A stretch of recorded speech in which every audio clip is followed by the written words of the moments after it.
Muslims. A History Revealed continues tomorrow at 6 on GBH 44.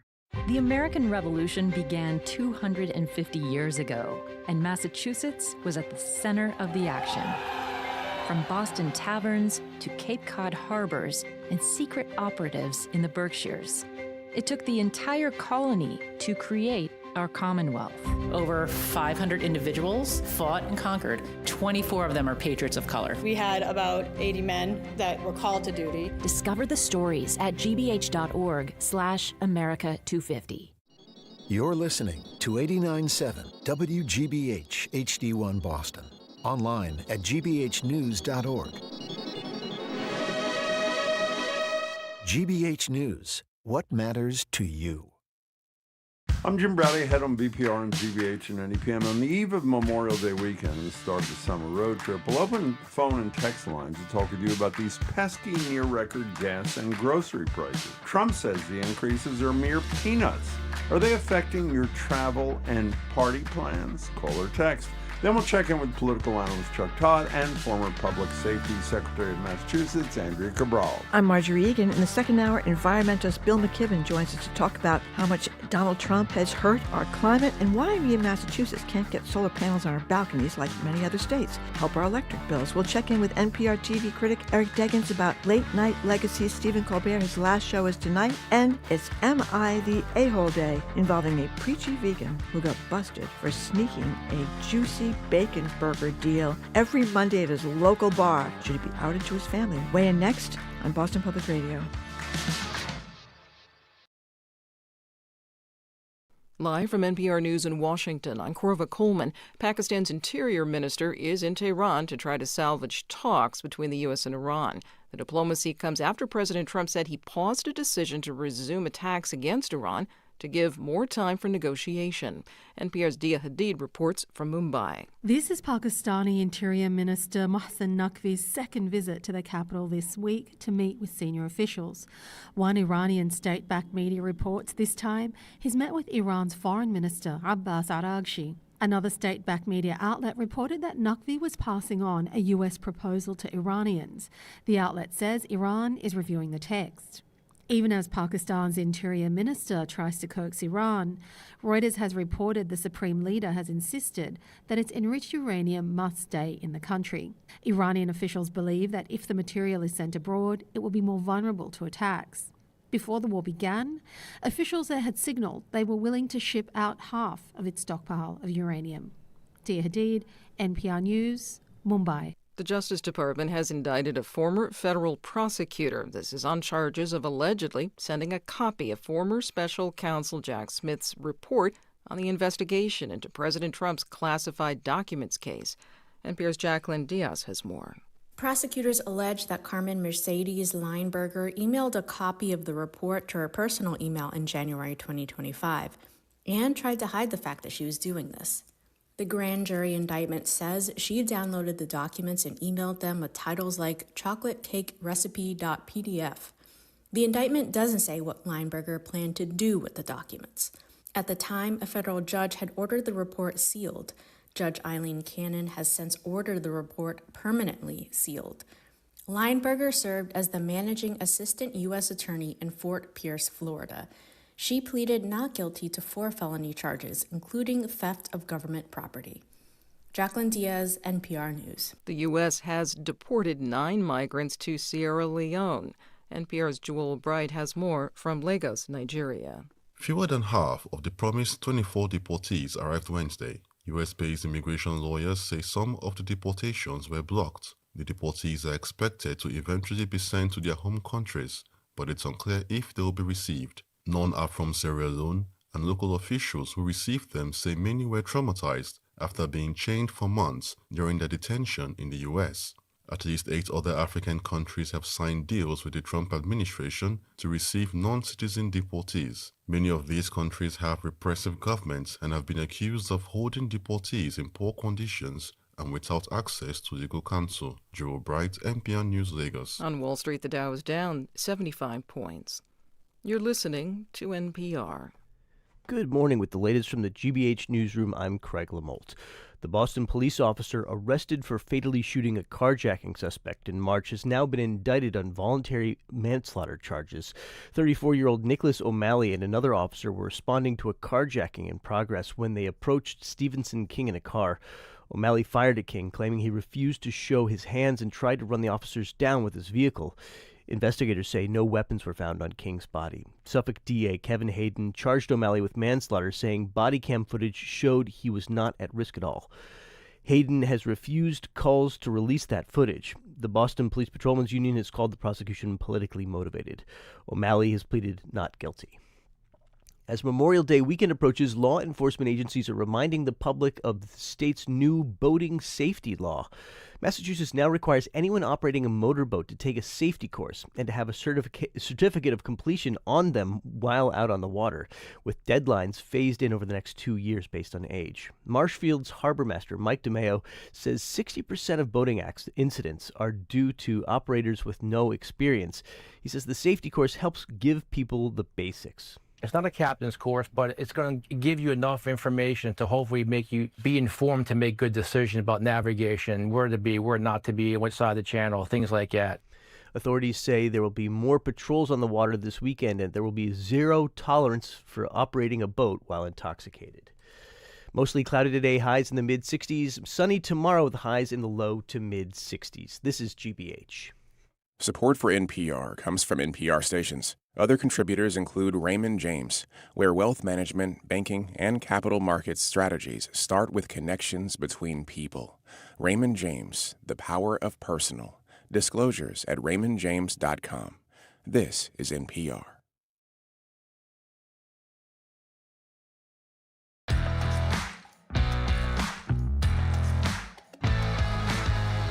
Eastern Browdy, I am Marjorie Egan. You're listening to BPR and GBH and NEPM, streaming at youtube.com/GBH News. We're going to be back at the Boston Public Library tomorrow. Live music with Deb O'Reilly and tech journalist Joanna Stern, who spent an entire year letting AI do everything for her, including fold her laundry. Jim, we're going to talk to her about how she managed that. It's a great book, actually. Hi, Marjorie. Hi. So this week, while on a press tour of his ballroom construction site, Donald Trump fielded questions about the cost of, well, just about everything right now. Ahead of Memorial Day weekend, here is his really, I thought, moving presidential message to all of us, his constituents. This is peanuts, and I appreciate everybody putting up with it for a little while. It won't be much longer. And frankly, there is so much oil out there. One of the things that is happening is these big ships are coming up to Texas, Louisiana, and Alaska, and they're loading up. But I don't even think about that. Marjorie, peanuts. That's what I have to say about this, coming from the guy who is asking taxpayers to cough up $1 billion for ballroom security. The Senate has killed that, at least for now. Plus another $1.8 billion for the slush fund for insurrectionists and others. The government to forego somewhere in the neighborhood of $100 million in potential tax penalties from the IRS, not to mention the unknown cost of his never-ending war with Iran. But I have one response to that, Marjorie. Peanuts. Peanuts. So here is Trump's recent assessment of another cost issue, which is grocery prices. It's such an old-fashioned term, but a beautiful term, groceries. It sort of says a bag with different things in it. Groceries. It's a beautiful, old-fashioned term. So the lines are open ahead of this Memorial Day weekend. Are you changing or affecting, or your plans affected in any way because the price at the pump? Are groceries becoming an old-fashioned item for you because you can't afford them anymore? Let me just give the phone number, 877 301-8970. Call or text. How are you affording summer travel, vacation, Memorial Day weekend in particular? Hot dogs, under Trump's economy. 877-301-8970. What do you say when you're going grocery shopping? What do I say? Yeah. This is peanuts. No, that's generally what I say now. I say I'm going grocery shopping. Yeah. I'm going to go get the groceries. I Are need you the groceries. serious? I just I actually left. This actually, it's not true. In fairness, I left whenever I left the show right away at 1:00, and I said, Marjorie said, "What are you doing?" I said, "I'm doing an old-fashioned thing with an old-fashioned term. I'm going to shop for groceries." I'm going to go pick up a bag with different things in it. I just thought I don't know why you got that idea old-fashioned. Everybody says groceries. I'm going grocery shopping. Well, it's an old-fashioned term. Yeah, one that we still use, which means it's not really old-fashioned since it is carried through the ages. Do you know what I'm grilling, by the way, on Memorial Day? I usually don't tell you what I'm grilling. Peanuts? This is peanuts. So I'm grilling. By the way, not forget, by the way, 877-301-8970 is our number. We know that fertilizer is really expensive, which affects farmers, which affects prices. We know that diesel fuel prices have gone up even more than our gas prices. That affects, obviously, the cost of the product when it gets to the old-fashioned grocery store. So you have that. Beef is up somewhere. I looked it up this morning. Somewhere from 18 to 30%. 18 to 30%. Coffee up 20 to 50%. Lettuce up as much as 40%. No lettuce in the burgers this No weekend. lettuce on the peanuts. This is ridiculous. I'm going to say that about 40 times here. So is it impacting how you're spending this But Memorial Day? and gas is only up 42% more than it was last Memorial Day. 42%.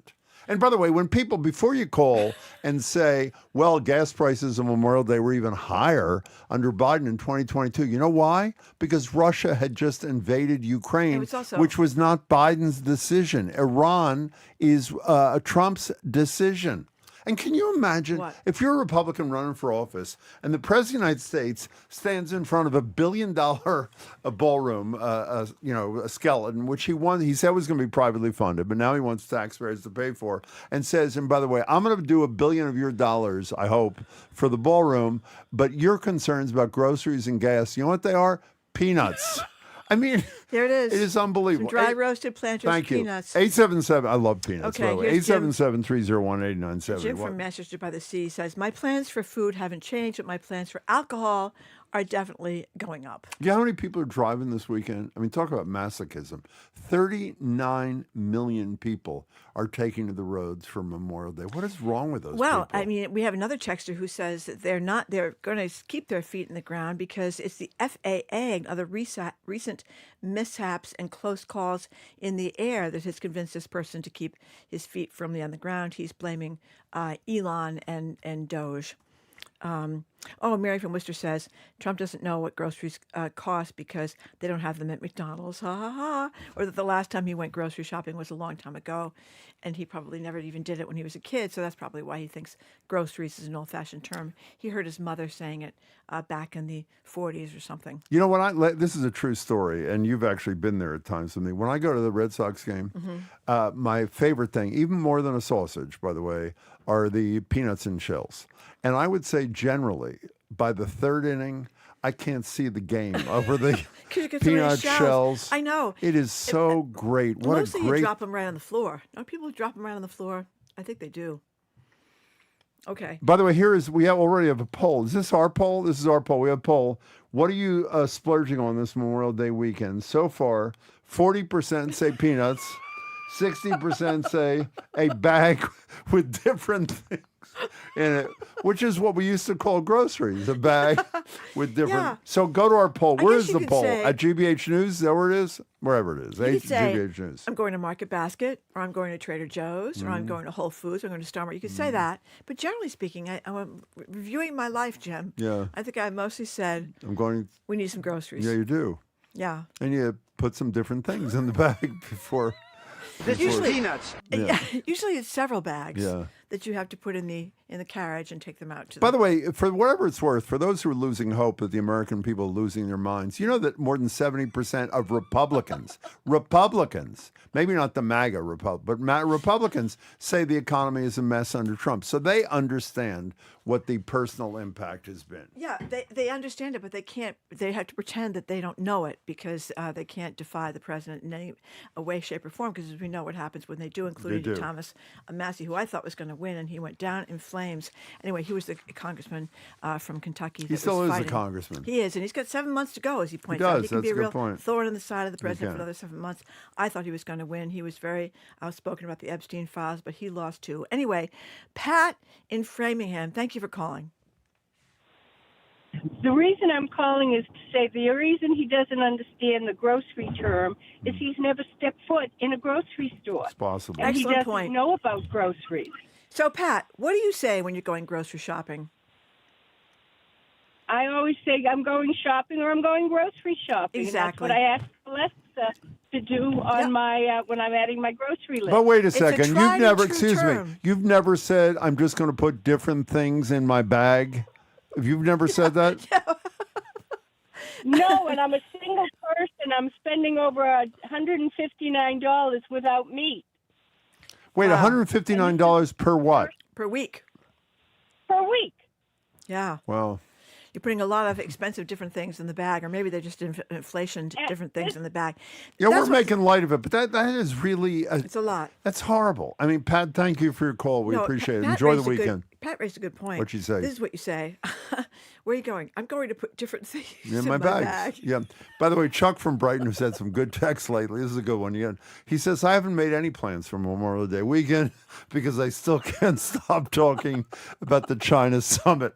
And what Chuck is referencing is that great line where Trump said, there's nothing that anybody in America is talking about except the historic China summit. Well, they may be talking about the price of lettuce, because if you're going to have the cheeseburgers, a lot of people have, tomatoes and lettuce on their cheeseburgers over the Memorial Day weekend. That's out. You know what my favorite thing on a cheeseburger, brother? I don't know if I've ever told you this. Grilled caramelized onions. A sliced, very thinly red onion. That is, the crunchy red onion is just... really you like that? Thank you. Well, you put one of those in your bag, Jim. Let's go to G. Put things in I'll your put some things in my bag. Putting things in his bag in Western Mass is G.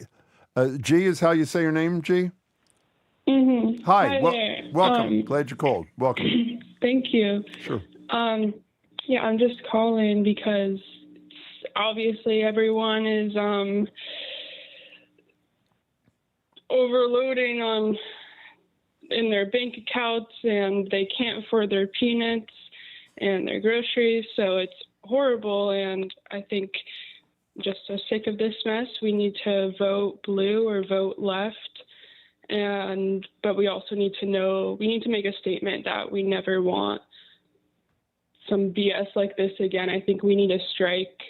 GeneralStrikeUS.com is a great website, and there's also an organization organizing with labor unions to sign off their contracts by 2028. But General Strike US has a lot of movement, so I urge anyone listening to check them out. Gee, we're glad you called. Thanks for the reference. Thank you. But from your lips, hopefully, to Americans' ears. We appreciate it. 877-301-8970. Anonymous texter also said, life is good under Trump. We're getting a piece of chicken, peanuts, and one other thing, which is a takeoff on, by the way, it's a takeoff on what I think it was the Secretary of Agriculture, Brooke Rollins, had to say when about what you could still. I think they were saying what you could get for like $3. I think it was. Yeah, maybe it was $2. Yeah, but unfortunately now you can only afford the one other thing. Here is an actual quote from Brooke Rollins. Not a chicken breast, Jim. For $3, you can get what stuff that consists of a piece of chicken, a piece of broccoli, a corn tortilla, and we have the sound. Here is Agriculture Secretary. Thank you, Zoe. Brooke Rollins. Over 1,000 simulations. Yep. It can cost around $3 a meal for a piece of chicken, a piece of broccoli, corn tortilla, and one other thing. Yeah. And so there is a way to do this that actually will save the average American consumer money. Okay, that's enough for her. By the way, she did another, we don't have the sound yet, she did another press conference this morning, and she said we did another 1,000 simulations. Unfortunately now, for $3, you can only afford the one other thing. This is peanuts. That was Trump's press conference. He said the one other thing was peanuts. No, I tell you get that little piece of chicken, tortilla, we call it. Yeah. Thank you very much. And one other thing. What else do you need, Jim? Nothing. Absolutely nothing. Except peanuts, yeah. You know what I'd like? What? I'd like some lettuce on my cheeseburger. Have you ever encountered a politician, even at the lowest level, like a city councilor or an assembly person or a town meeting member, who was ever dumb enough and callous enough when people are suffering to say their suffering and their cost concerns are peanuts? I don't think about it at all. Well, what kind of human being does this? He keeps saying the war in Iran is going to be over soon. Few days, and gas price is going to keep going right down. And everybody else is saying, no, they're not, because it's going to take a long time to get back to where we were, right through perhaps the November elections, because some people are voting Listen to these two texts here. Anonymous texter, not to be a Debbie Downer, but I hope it rains on Memorial Day so I don't have to do anything or go anywhere and save gas. By the way, I don't think that's intended to be a joke. I think a lot of people feel the way. Dano and Dudley. Not only can my family of 5 not afford groceries, we can't afford the gas to get to the store or the power to cook it. Our number is 877-301-8970. In a moment of seriousness, this is obviously a real horrible crisis for low and moderate income people in this country, particularly if you have a bunch of kids.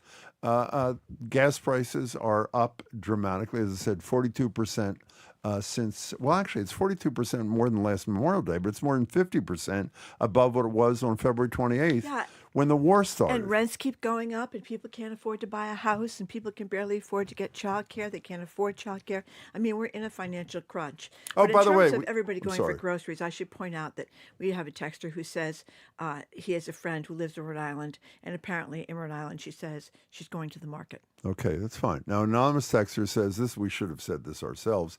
That other thing the Secretary of Agriculture is talking about is the side pickle. That's all you can afford. That. If you haven't been listening to the show very long, we can't explain it to you. I think that was a debate about whether you wanted the pickle on the side or in the sandwich or inside your cheeseburger. Sandwich. And I voted overwhelmingly people were with you on the side pickle.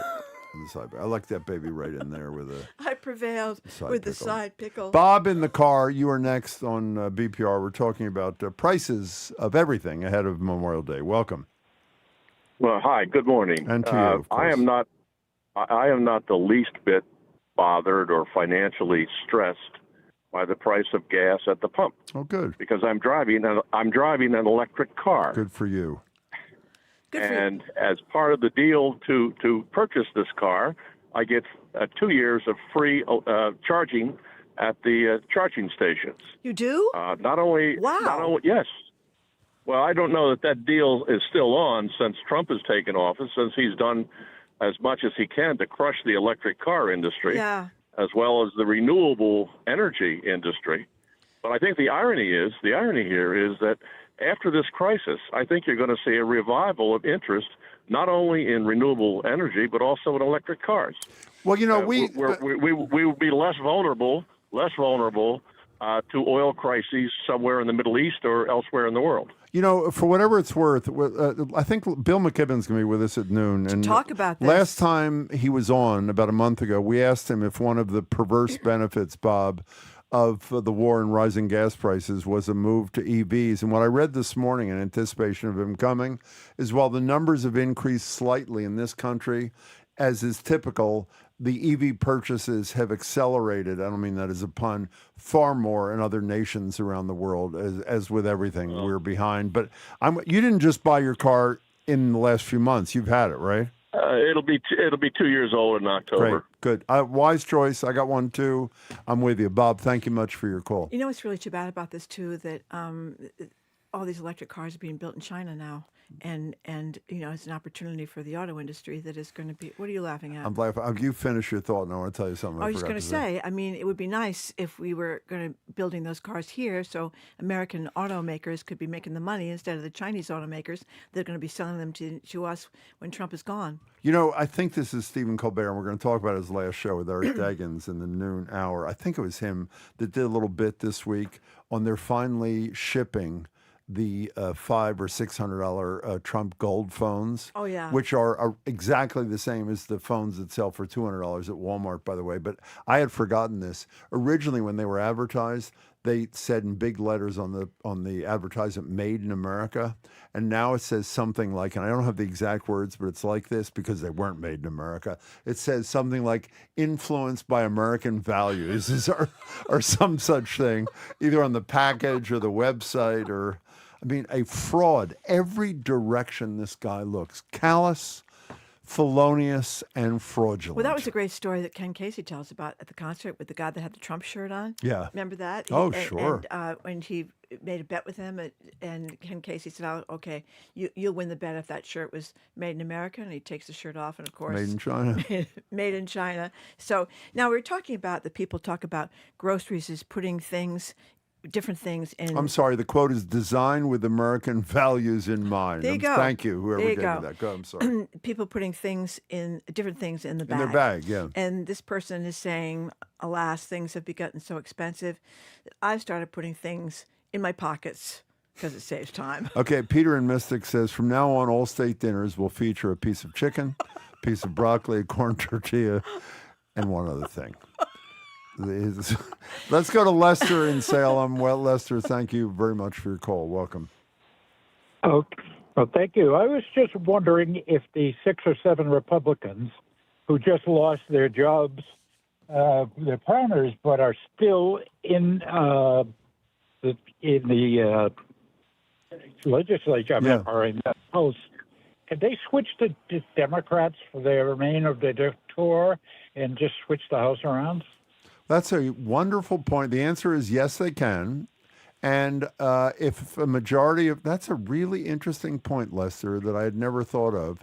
The Senate, it wouldn't work, but in the House, there are... The House, yeah. Well, I don't know how many lost, but they're also retirees. Yes, they can switch party, and if the majority of members of the House were Democrats, I guess Hakeem Jeffries becomes the speaker, sort of midterm, just like they do redistricting now, and not just every decade. I guess that would happen. It's a really interesting thought. And Lester, thank you for your call. By the way, someone should read a wonderful column 2 days ago by Renee Graham about, for all people like Tom Tillis, a Republican who isn't running for re-election, Cassidy, a Republican who lost his seat in a primary the other day, about how they're now going to stand up to Trump. Read her piece about how, don't praise these people for standing up to Trump when they were trying to, deal with him and cozy up to him on most things, and all of a sudden grow a spine because they don't have to worry about re-election anymore. I mean, really, it's a great piece. What are you laughing about? There's nothing I like better than going to the supermarket and putting things in a bag. The problem is when I get to the register, the only thing I have to pay for the things in the bag is a smaller bag of peanuts. You just said supermarket. Do you know that? Did I say supermarket? Supermarket. I'm sorry. I said That's supermarket. okay. It is the I didn't mean supermarket. that. Here's somebody else who says, my daughter was going to use her J.D. Vance $2,000 baby bonus to come visit us over Memorial Day, but our grandson is now 2 months old, and she hasn't seen a cent. What happened to the baby bonuses? Peanuts. That's what it is. Instead, he's sending a bag of peanuts. We ever get those? I don't know. Anybody ever get those? Well, there is that thing that the Dell guy and his wife are funding. They're doing something. I don't know what the status is, actually. Chris in Gloucester, welcome to the show. You got a minute. Hi. Yeah, hey, I just want to promote the EV car. I've had a Chevy Bolt for about 7 years now. Best investment I ever made. You can get a brand new Chevy Bolt. They have a new version out for about $32,000. So the myth that they're too expensive is just that. And I know that the Chinese are killing us. They're making a super EV car, and that we're intentionally falling behind on that market is nothing less than just stupid. Thanks for taking my call. I think that's perfect. Thank you very much for the call. Listen to this from Andrew in Pembroke. I just purchased a made-in-China EV actually 6 months ago, and I guess he used to drive Volvos, and he's never going back to the Volvo. He loves. I didn't think you could buy those EVs in the United States. That's what he Maybe you just can buy them in said. Canada. He said 6 months ago he purchased a China I EV. wasn't aware So maybe he did something illegal to get it. I don't know, but he seems pretty happy with it. And by the way, one of the reasons when the caller before said, switch to an EV, he did the EV 2 years ago and all that sort of thing. I assume everybody knows that one of the reasons why there's not an explosion of EV purchases is Trump got rid of the federal tax rebates that were very substantial, that made EVs much more affordable than they would otherwise be. But that was one of Trump's great gifts to America. Did you see Glenn's text? No. The chicken in every pot line we've always had for years. Yeah. Now it's going to be a small piece. Broccoli, a tortilla. No, a small piece of chicken. In every pot, very small piece. Oh, my goodness. Oh, my goodness. And people say, why do I laugh? Because if I wasn't laughing, I'd be crying. That's why. Okay. Coming up after a quick break, we're going to talk... By the way, we should say, the next pledge, the GBH pledge, Jim and Marjorie bag of peanuts. In the spirit of Donald Trump, it's and maybe Jim, our faces on it. Piece of a peanut. Piece of chicken, piece of broccoli, tortilla, and one other thing. Okay. We're going to be joined by political analyst Chuck Todd. We're going to talk about He's going to talk about the late Barney Frank. He said beautiful things about him, plus Trump in the midterms. I'm Marjorie Egan. He's Jim Brady. This is BPR, GBH, and NEPM streaming at youtube.com/GBH News.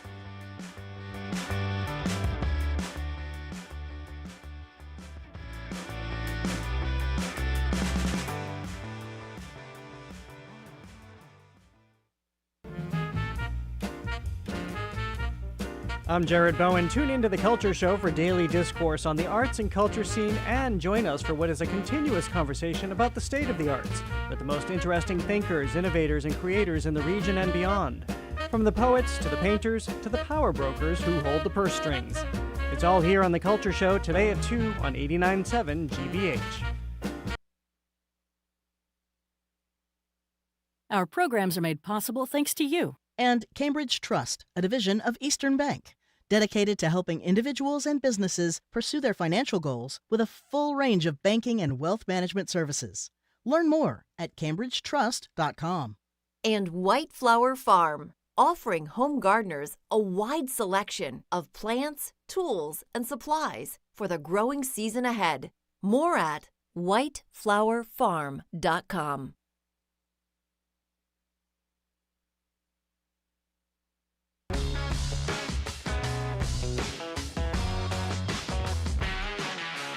Welcome back to BPR and GBH and NEPM. Marjorie Egan, Jim Browdy, streaming at youtube.com/GBH News. Back at the library tomorrow, Live Music Friday with Deb O'Reilly, plus tech journalist. Last time she was with us, she was still at the Wall Street Journal. Now she's out on her own. Written a fabulous book, Joanna Stern, about a year trying to do everything in her life with AI. And the Mayor Wu, joins us on May 27th. Here now via Zoom, political analyst Chuck Todd. Chuck's former moderator of NBC's Meet the Press, now host of the show Saturday Night with Chuck Todd on the platform Newsfear, host of the Chuck Toddcast, which you can find at thechucktoddcast.com or youtube.com/@thechucktoddcast, and co-host of the new podcast Dynastic. Hello there, Chuck Todd.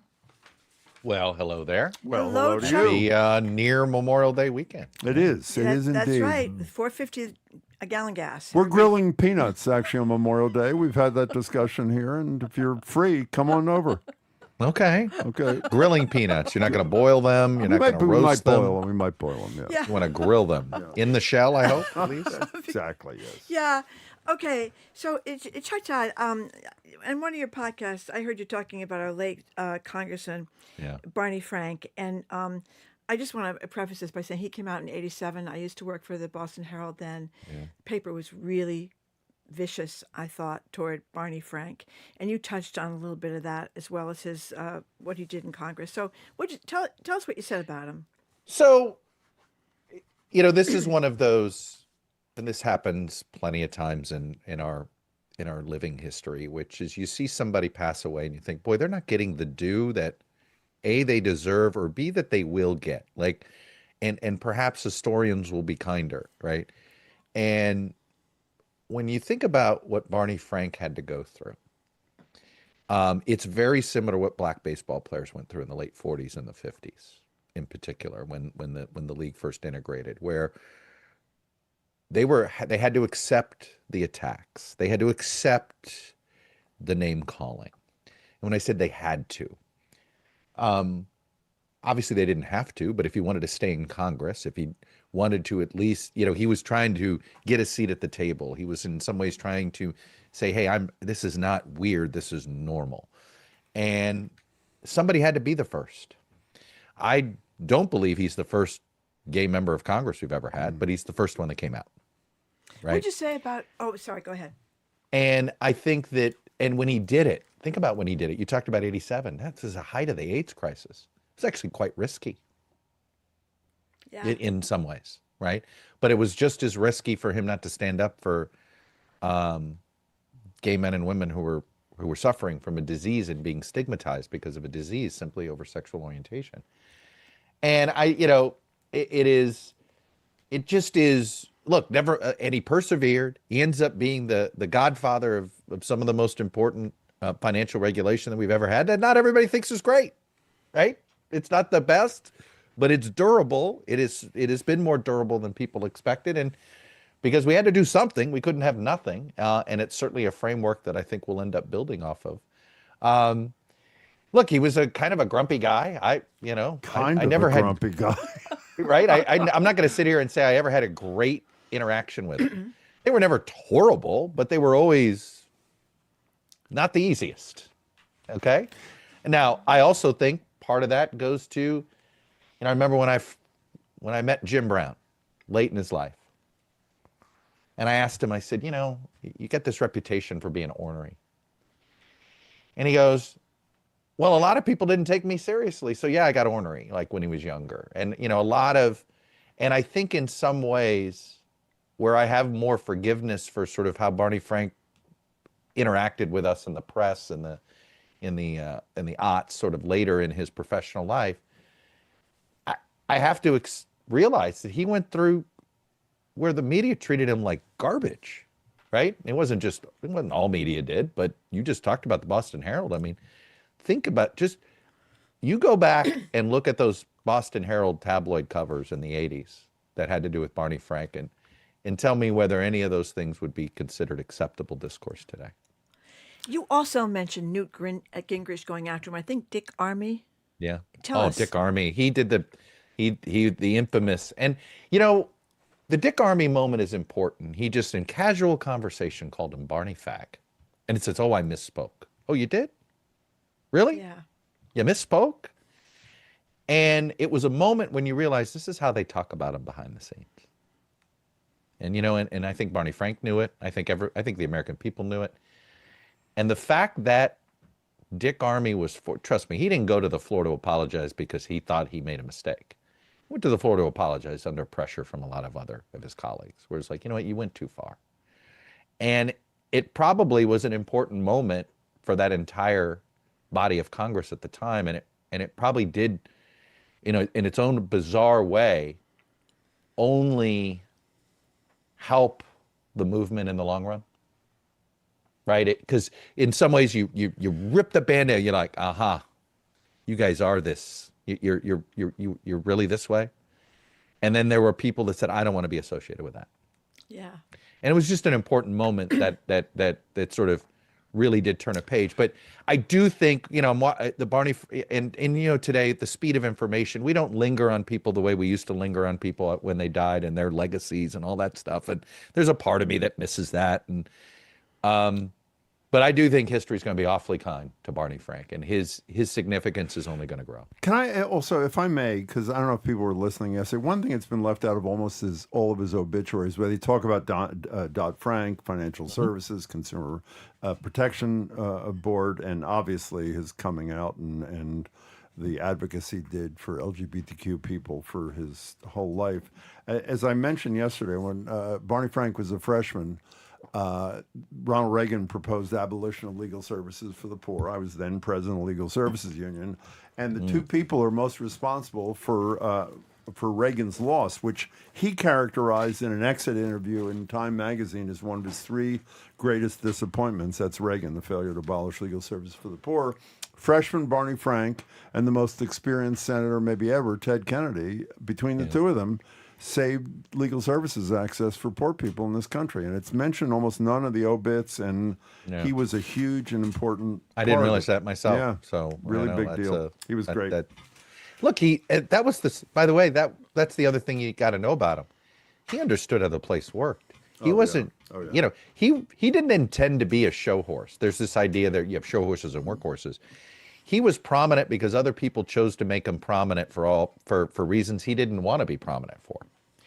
And you know what he was good at? He knew how Congress worked, and he could get a bill passed in a way. I mean, he became as effective as Ted Kennedy in the House over the years. He did indeed. We're talking to Chuck Todd. So, Chuck, it seems to me that we're in the minority, the three of us, but I believe we have a consensus that it is now official that Donald Trump does not give a damn about the midterms and what happens to his own party. I mean, isn't that so obvious? It's insane. Well, you know who does know it? Senate Republicans know it. Yeah, that's good. I mean, and they realize that he's, doesn't care about them. He'd rather oversee a party that was 100% loyal to him. Mm-hmm. And just remember, I also believe this applies to 28. If he can't be president, no Republican can. And mark my words, Marco Rubio and J.D. Vance, do not expect Donald Trump to be an asset. He will be a liability. So Marjorie asked me a question this morning that she wasn't satisfied with my answer. Very much upset me. So I'm going to ask you the question because I know you'll do far One better. said not satisfied. One said very upset me. So this is that's a wide. I'm fascinated to see what you said. Okay, so Democrats take over the House in January of next year after the November elections, and we were discussing, can they stop Trump and most of the horrible things he's going to do? That's paraphrasing what Marjorie said. And I said, the answer is probably not. They can hold oversight hearings. They can expose, a la the January 6th hearings, a lot of the evil doing and illegality. But so much of what Trump does, he does by executive order. The only people can stop that are the courts when he gets sued, etc. Correct. So I'm not minimizing the importance of a Democratic majority, let's say in the House, and comprehensive oversight by really smart people like Jamie Raskin, but there's a limit to what they can do. Is that a fair statement or no? There is a limit, but there's something else that I think if the next Congress doesn't do, and the next Speaker of the House doesn't do, they really are helping to essentially eradicate the effectiveness of the legislative branch. Many of the things Trump is doing is, I think, potentially unconstitutional and certainly usurping the authority that belongs to Congress. But, if Congress doesn't fight for its authority, then there's, so while it's certainly going to be difficult for a Democratic Congress to, it may be difficult to stop certain things that he's done. There's no reason why they can't go to the courts and basically create an executive branch argument here, a branch of government argument here, particularly, for instance, on this slush fund that he created to award his thugs on January 6th. I think it's illegal. I think it's unconstitutional. And I think if Congress basically says, hey, this authority, you cannot appropriate money without Congress's approval. And essentially, the U.S. government has appropriated money without Congress's approval. I do not think this is constitutional. I think this is the mere existence of this fund is unconstitutional, and that without an approval from Congress, that Congress, they are the purse strings. This is taxpayer money being set aside in a fund. Congress had. Bill Cassidy tweeted this new YOLO member of Congress, right? Part of the YOLO. It's so funny you say that, Jim. I've been hearing this in my own house, right? You sort of like, what do you do with Cassidy until now? You're standing up, right? Yeah. But better late than never. That's the thing I would just tell everybody. You may be frustrated that they weren't there when you wanted them there, but as I like to tell people all the time, everybody has a line on Trump. We all wish we all shared that same line, but eventually he crosses. What we've learned, I hope, over 10 years is that eventually Trump crosses everybody's line. Yeah, but you don't. I guess what I would say to those people, and I agree with that. You take what you can get. Yeah. You don't have to praise them as principled leaders because all of a sudden, I agree. It's important. To Congratulations for seeing the light. Yeah, that's exactly. what, to me, even though I am not a staunch conservative like Thomas Massie, that's the one thing that upset me most is that he does seem to be a principled guy. I think. I mean, maybe there's some horrible things he's done I don't know about, but it seems he sticks to his guns, and he went down in flames too. It didn't matter to the voters in the Republican Party because we knew by then so much of the corruption that Trump has done. They didn't care, the Republican voters in Kentucky. Hey Chuck, can I change gears? We only have a couple. What's that? I was just going to ask him real quick what he thought about Massey. It is.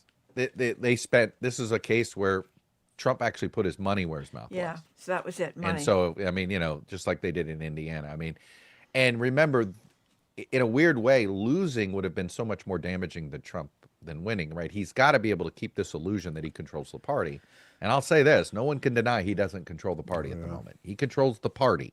Now, what's good for Donald Trump is not necessarily good for elected Republicans, as we were discussing. So we only have a couple minutes left now. I don't know if you remember as far back as this war with Iran we had at one point You do. No, you're smart and you study history. You remember this. Is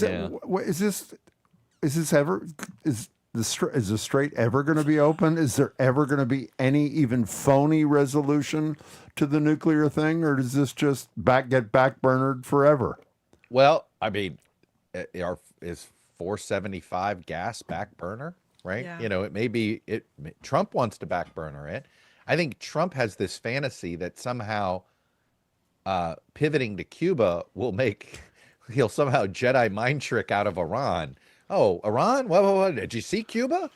Except Cuba's not going to be as easy as they think it is. What do you mean? Why do you say that? Why do you say that? Well, for the same reason Iran hasn't been. Venezuela had people alive in Venezuela remember democracy. Yeah. So there almost was a bureaucracy ready to, function this way. Yeah. It was there. With Iran, what have we learned? 47 years. There are people in power in Iran who have a financial stake in this regime surviving. Well, how about Cuba, which is even further back? And what people don't realize about Cuba is the Cuban military runs the tourism. Why do you think they run the tourism? That's where the money, that's the only revenue that basically Cuba has, is tourism revenue. And that revenue goes to the military. The military is not nothing, okay? It's not going to, I'm not going to sit here and say but it's going to be, it's going to be more than a speed bump, is my point. But there are going to be people who have a financial stake in the regime surviving. And when you have a financial incentive, which is exactly what's happening with the IRGC in Iran, trust me, people fight harder. This is not, and there's no memory of freedom and democracy. Those that are left are tied to this regime. Yeah. So this isn't just, this isn't Venezuela. Because like I said, Venezuela, this is still sort of was recent memory. Nobody alive in Cuba today remembers freedom. So from me and Margie Every on the show, we both wish you for Memorial Day a piece of chicken, a piece of broccoli, a tortilla, and one other thing. What is that? What kind of meal is that? Talk to Brooke What Rollins. the heck is that? You can get it for $3. Well, okay. Is that what our friend Brooke Rollins? Yes. Exactly. Okay. Yes, It is. Yes. Is it like a real piece of chicken, or is it going to be like tender? The mini leg of a chicken wing? Goodbye. Right? We'll That talk makes to it you look- soon. yeah, Happy the drumette. Memorial Day, Chuck Todd. It's good to see you. Thank you Be very well. much. We've been speaking with political analyst Chuck Todd, former moderator at NBC's Meet the Press, now host of the Sunday night show, Sunday Night with Chuck Todd, on the platform Noosphere, Noosphere, host of the Chuck Toddcast, chucktoddcast.com or youtube.com, Chuck Toddcast. Up next, and the co-host of the new podcast, Dynastic. Coming up after this quick break, Andrea Cabral is going to join us. She's next, BPR, GBH, and NEPM.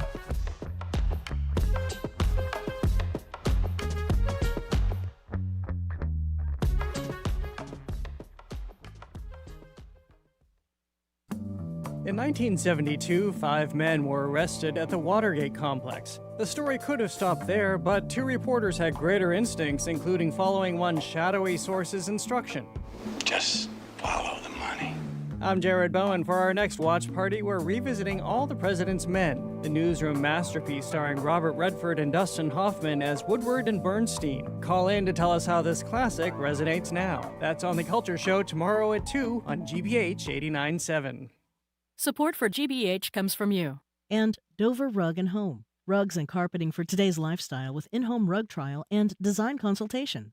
Dover Rug in Natick, Boston, Burlington, and online at doverrug.com.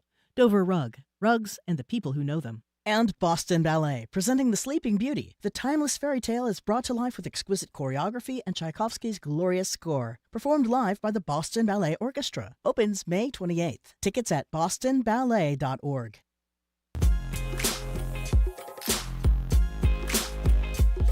Welcome back to BPR and GBH and NEPM. Jim Browdy, Marge Regan, streaming youtube.com/GBH News. Before I introduce Andrea Cabral, 2 pieces of breaking news. One, the commission with all Trump appointees has approved the 250-foot arch in Washington, D.C., but a much, much more important piece of local news. The Globe just reported a few minutes ago.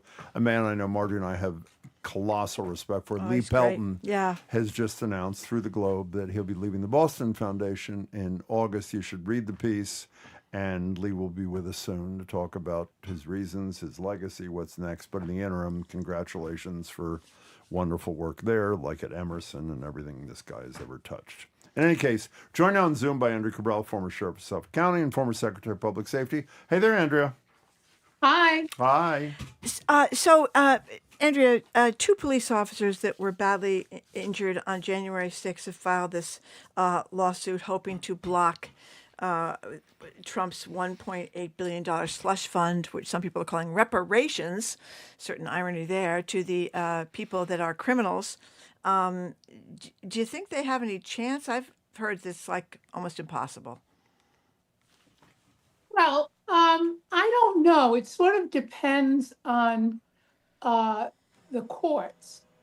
So, and I'm going to preface everything that I get ready to say by saying what I always say, which is none of this would be happening if Congress was doing its job, because Congress is actually the legislative branch, is actually the check on executive power. And so all of this that's having to be done or attempted by police officers or by anybody else who's trying to intervene to prevent this wholesale theft from the public fist from happening, they're all trying to fill the vacuum that's been left by Congress that has abdicated all responsibility for doing its job, the GOP majority in Congress.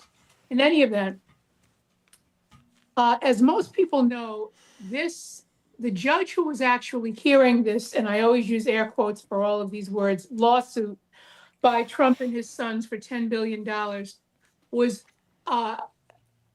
clearly very skeptical, for good reason, about whether or not the parties were adverse to one another. It is a absolute necessity that parties in any lawsuit be adverse to one another. And her question, quite rightfully, was, how can the IRS be an adverse party to the head of the executive branch, which controls it? What they did was settle this suit beforehand. And what people should understand about the history of that is that the IRS internal general counsel did what all internal general counsel do. Whenever there's a lawsuit, they filed a 25-page memorandum saying that the suit was nonsense, essentially, and that these are the bases for defending against this lawsuit. Obviously, those lawyers were, even though that memo apparently went up the chain, those lawyers' opinion, which is usually not ignored, was ignored. And Todd Blanche, the president's former personal attorney, who is now the acting attorney general on behalf of the people of the United States of America, decided that they would remove this case from the judge's jurisdiction and just simply agree to give Trump what he wanted, which was the slush fund. That's why you have Capitol police officers who were harmed in innumerable ways by this insurrection trying to intervene. And whether or not they have a chance at doing it depends on how a judge or judges interpret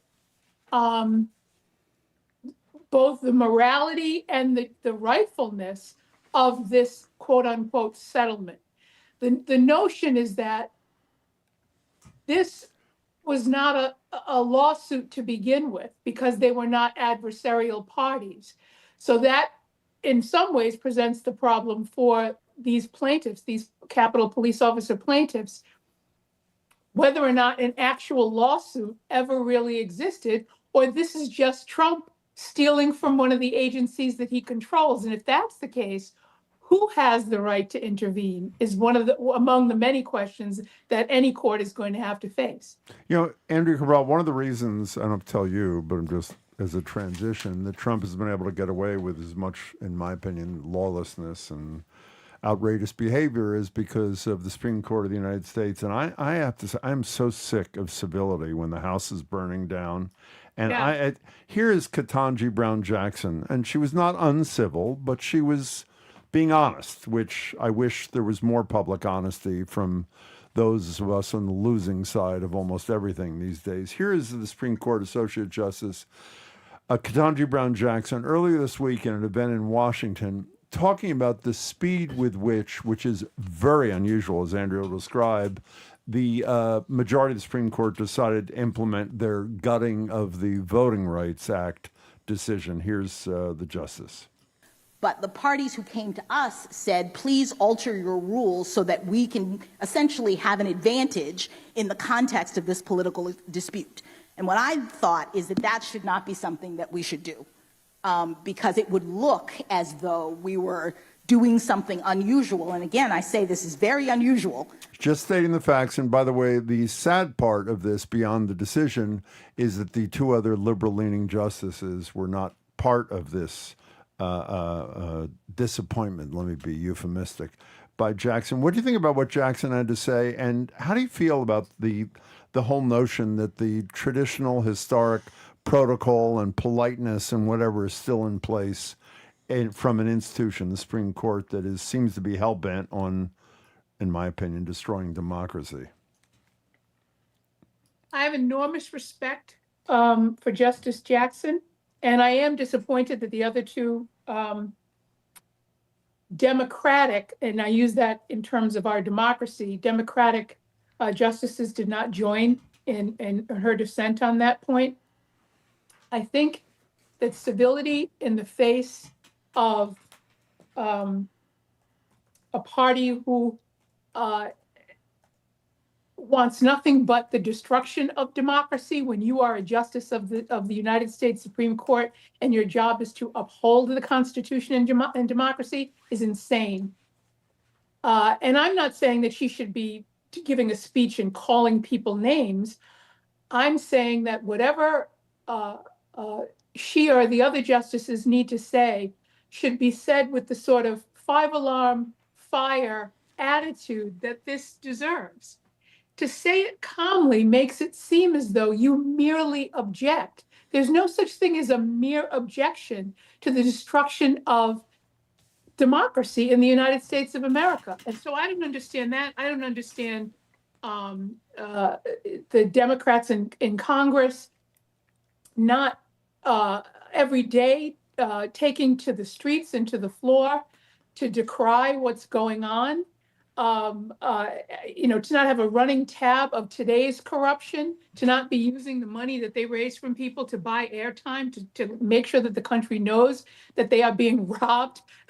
Not even a gunpoint, it's just a wholesale daylight robbery in front of everybody, sort of an in-your-face America. We're taking your tax money, that there's all this taxation without representation, and that we are now back in Jim Crow is back. It is here. It is not coming. It is here. So I don't understand the civility in the face of all of that. And I think that when the history, assuming that there's anyone left to write it, is written about all of this, that one of the things that I think will be where all of this, at one of the places that at whose feet this will be laid will be the failure of people who are in positions of power who agree to defend democracy, their failure to defend it with the zeal that it requires and needs, and the failure of media to prevent the normalization of this by the way that they've been covering everything that's been happening. Agree with every word. You know, I was just listening to Jared Bowen is talking about All the President's Men, the movie about the Watergate he's going to be talking about with his listeners at 2:00 this afternoon. And I kept thinking, God, okay, we had the enemies list. We had the break-in there with the Watergate burglars. That was like a tiny, small potatoes versus what we're against now. And remember the nation at that time, we had the hearings and it was the summertime and everybody was listening to the hearings and we were so excited about this corrupt president, Richard Nixon, getting his comeuppance. And look at this. Well, you left out one part of the history. What? After the Supreme Court 9-0 ruling say you got to release the tapes, who was it that went to the Republican president to say you have to resign? Republicans. Other Republicans went to tell him he had to get out of there. But it's just incredible that I don't want to keep repeating myself, but I don't understand people that now vote for Trump, unless it's just racism. That's the only thing I can think about. And that's really not fair because I'm probably not everybody. But how can you vote for this guy like all these people did in these primaries this week? I just don't get it. You can't, it's sort of, I always say to people, you want to give me a reason that you support Donald Trump is the same to me as someone saying, you know, I really disagree with Hitler's position on Jewish people, but he's got a good environmental policy, or he's got an economic policy that helps me. You can't reach a point where you cannot make those distinctions. If you are voting for someone who is running the criminal enterprise against the people of the United States of America on multiple levels, at multiple, in multiple different ways, if you say that you can still find a reason to support this person, it is because you agree with what they are doing. You cannot say you like some things or that you don't see how some things are happening and not take responsibility for all of it. We're way past that point. We've been way past that point. And so I say, if you still are a Republican, if you still are voting for all of this nonsense, or you're ignoring it or are indifferent to it, you are complicit in all of it. You want all of it, whether you want to admit that to yourself or not, you want it. And believe me, there are plenty of people in this country who are happy to admit that this is what they want because they think it's never going to hurt them. And they are as wrong about that as people historically have been wrong about saying, yeah, but it's not going to happen to me. They always come for you at some point, sometimes just not right away because they need you right now. But at some point, it will come for you. And many people have found out that it did come for them. So, Andrea, can we spend the last few minutes on a good news story? Let's introduce it by playing the most annoying earworm of an ad, maybe in the history of the world. I know that's a grand statement, but I think you'd agree. Here it is. 1877 cars for kids. That's enough. This is people sued in California, and they won around the Cars for Kids ads. What was their claim, and what was the ruling, Andrea Cabral? There was the plaintiff was a man who was a retired law enforcement person who had donated his Volvo to 1877 Cars for Kids. His non-working Volvo, we should say. Which had a fair market value of $250. Yes, that's right, yeah. And he basically, I guess, made the donation based on the commercial, which if you watch the commercial, and I don't think that it has the disclaimer at the bottom telling you exactly what the organization is. No, it's Cars for Kids. You're donating your car to benefit kids. And for if you're the children. Assume if it's running in California, then it must be benefiting disadvantaged kids in California. Apparently, what's behind the charity is a nonprofit, which it's a Jewish organization, and I don't know that this plaintiff had a specific objection to it being a Jewish organization. His objection was that he was not aware that the bulk of it was going to this organization, and it was for overseas work, and that the underprivileged kids were not benefiting from his donating this car. And apparently this organization, I think it's called URA, OORAH, yeah. Yes, and roughly 67% of the money they raise goes to this organization, which has bought a building in Israel and has helped other causes there. And then 46% goes to administrative costs. So his question was, where is the money that's supposed to be helping underprivileged kids in California? And a court agreed. I think it was a jury trial. Agreed and said, yeah, it's not, and it's misleading. And California, like many states, has laws that say you cannot mislead the potential donor to a charity about where that money is going. Now, 1877 Cars for Kids says if you go to our website, it tells you exactly what this organization is. I don't know that the website tells you exactly where all of the money goes, but it identifies the organization, and the jury found that was not enough. Can I just clarify? First of all, it goes to an Orthodox Jewish organization that funds a lot of good things, summer camps, after school stuff, some things you probably, adult matchmaking, and some overseas thing.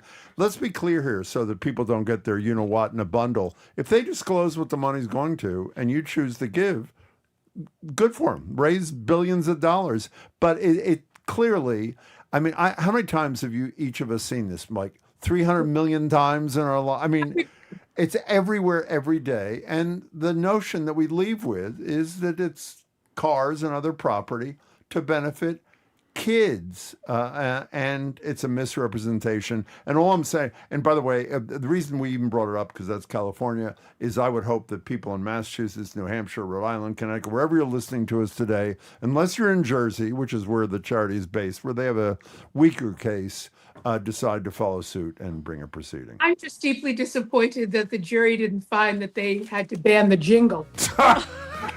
And the kids, ban the kids, not the beneficiaries, but the performers, who are probably like 80 years old now, by the way. Goodbye, Andrea. Thank you very much.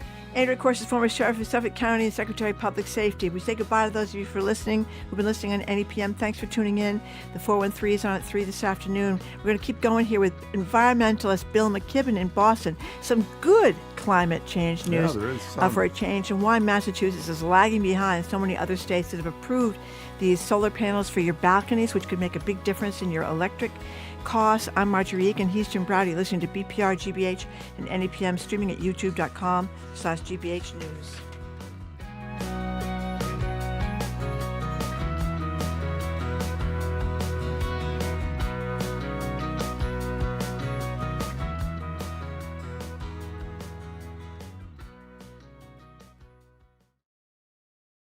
If your spring cleaning this year includes parting ways with an old car or truck you no longer want, consider donating it to GBH. You may earn a tax advantage, and the proceeds will support the news you trust. Visit gbh.org/vehicle donation.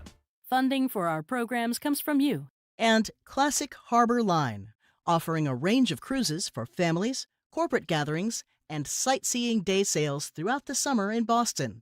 More at classicharborline.com. And Boston Theater Company, presenting Road of Rainbows, a joyful Pride 5K run or walk during Pride Weekend on June 6th on the Boston Common, with costumes, community, and celebration. BostonTheater.org. You're listening to 89.7 WGBH HD1 Boston. Online at gbhnews.org. GBH News. What matters to you?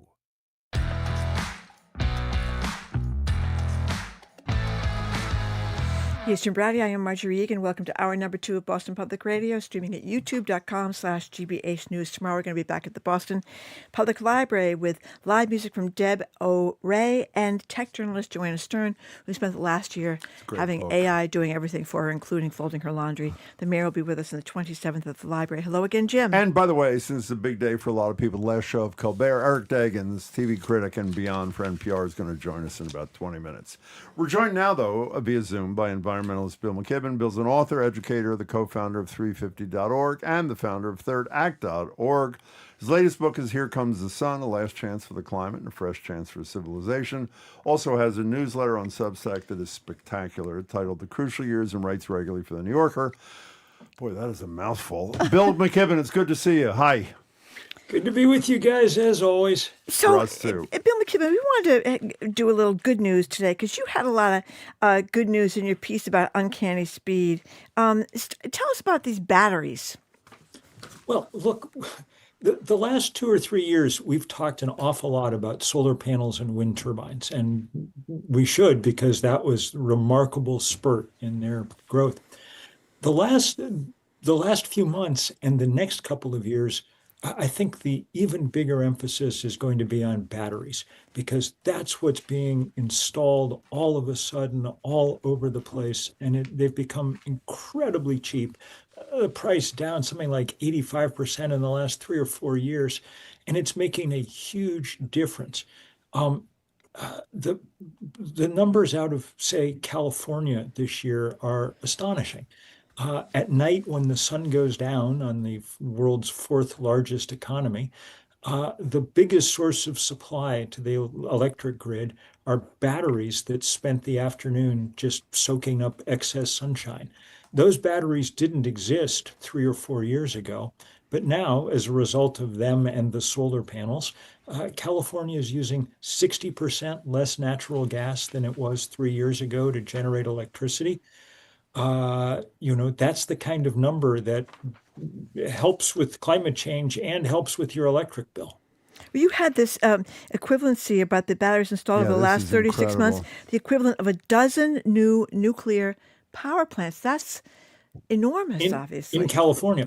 And because they're boring things in beige boxes, no one pays much attention. If you'd actually installed 12 nuclear power plants in California over the last 3 years, you guys are media pros. How many stories would there have been about the nuclear renaissance, on and on and on? But batteries are extraordinarily non-sexy, but they're extraordinarily important. They're really kind of the missing piece. You recall, I am not quite old enough to recall this, but when the automobile was first introduced in this country, there were roughly, in the first few years, roughly equal numbers of electric vehicles and gas-powered cars.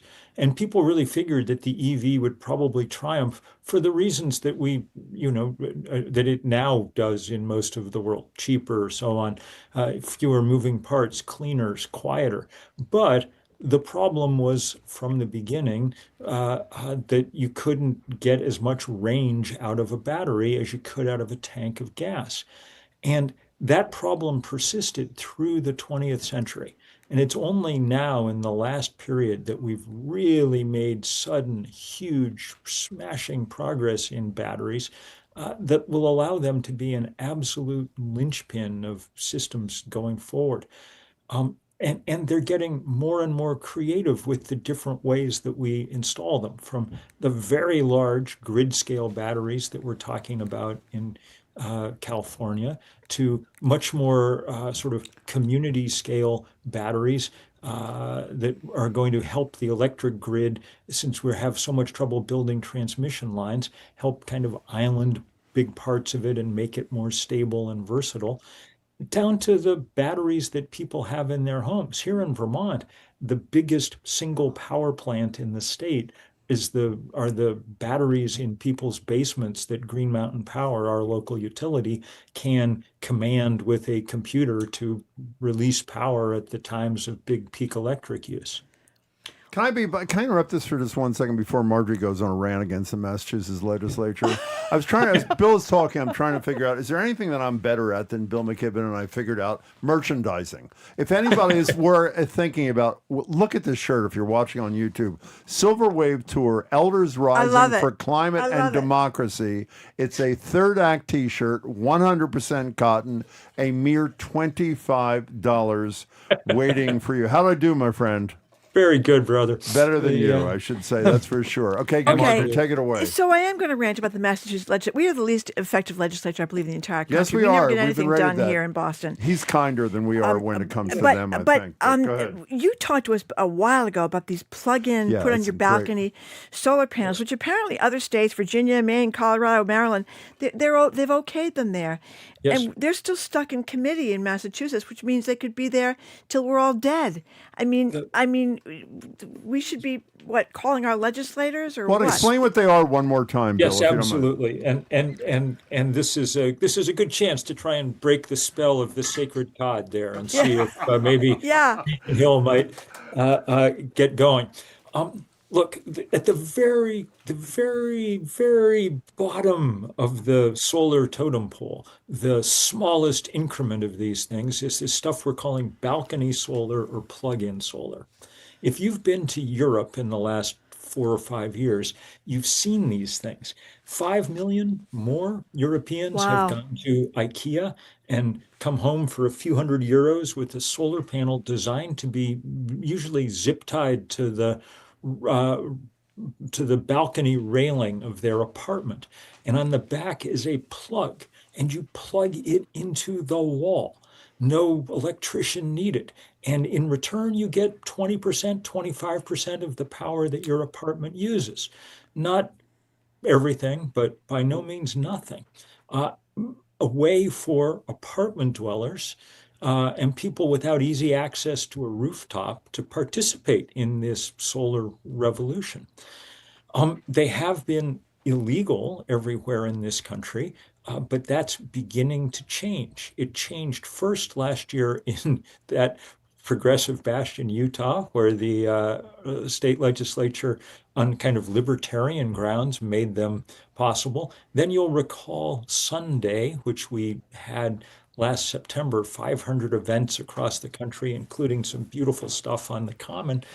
In the wake of that, we've introduced legislation when I say we, mostly Third Act, in 28 state legislatures across the country.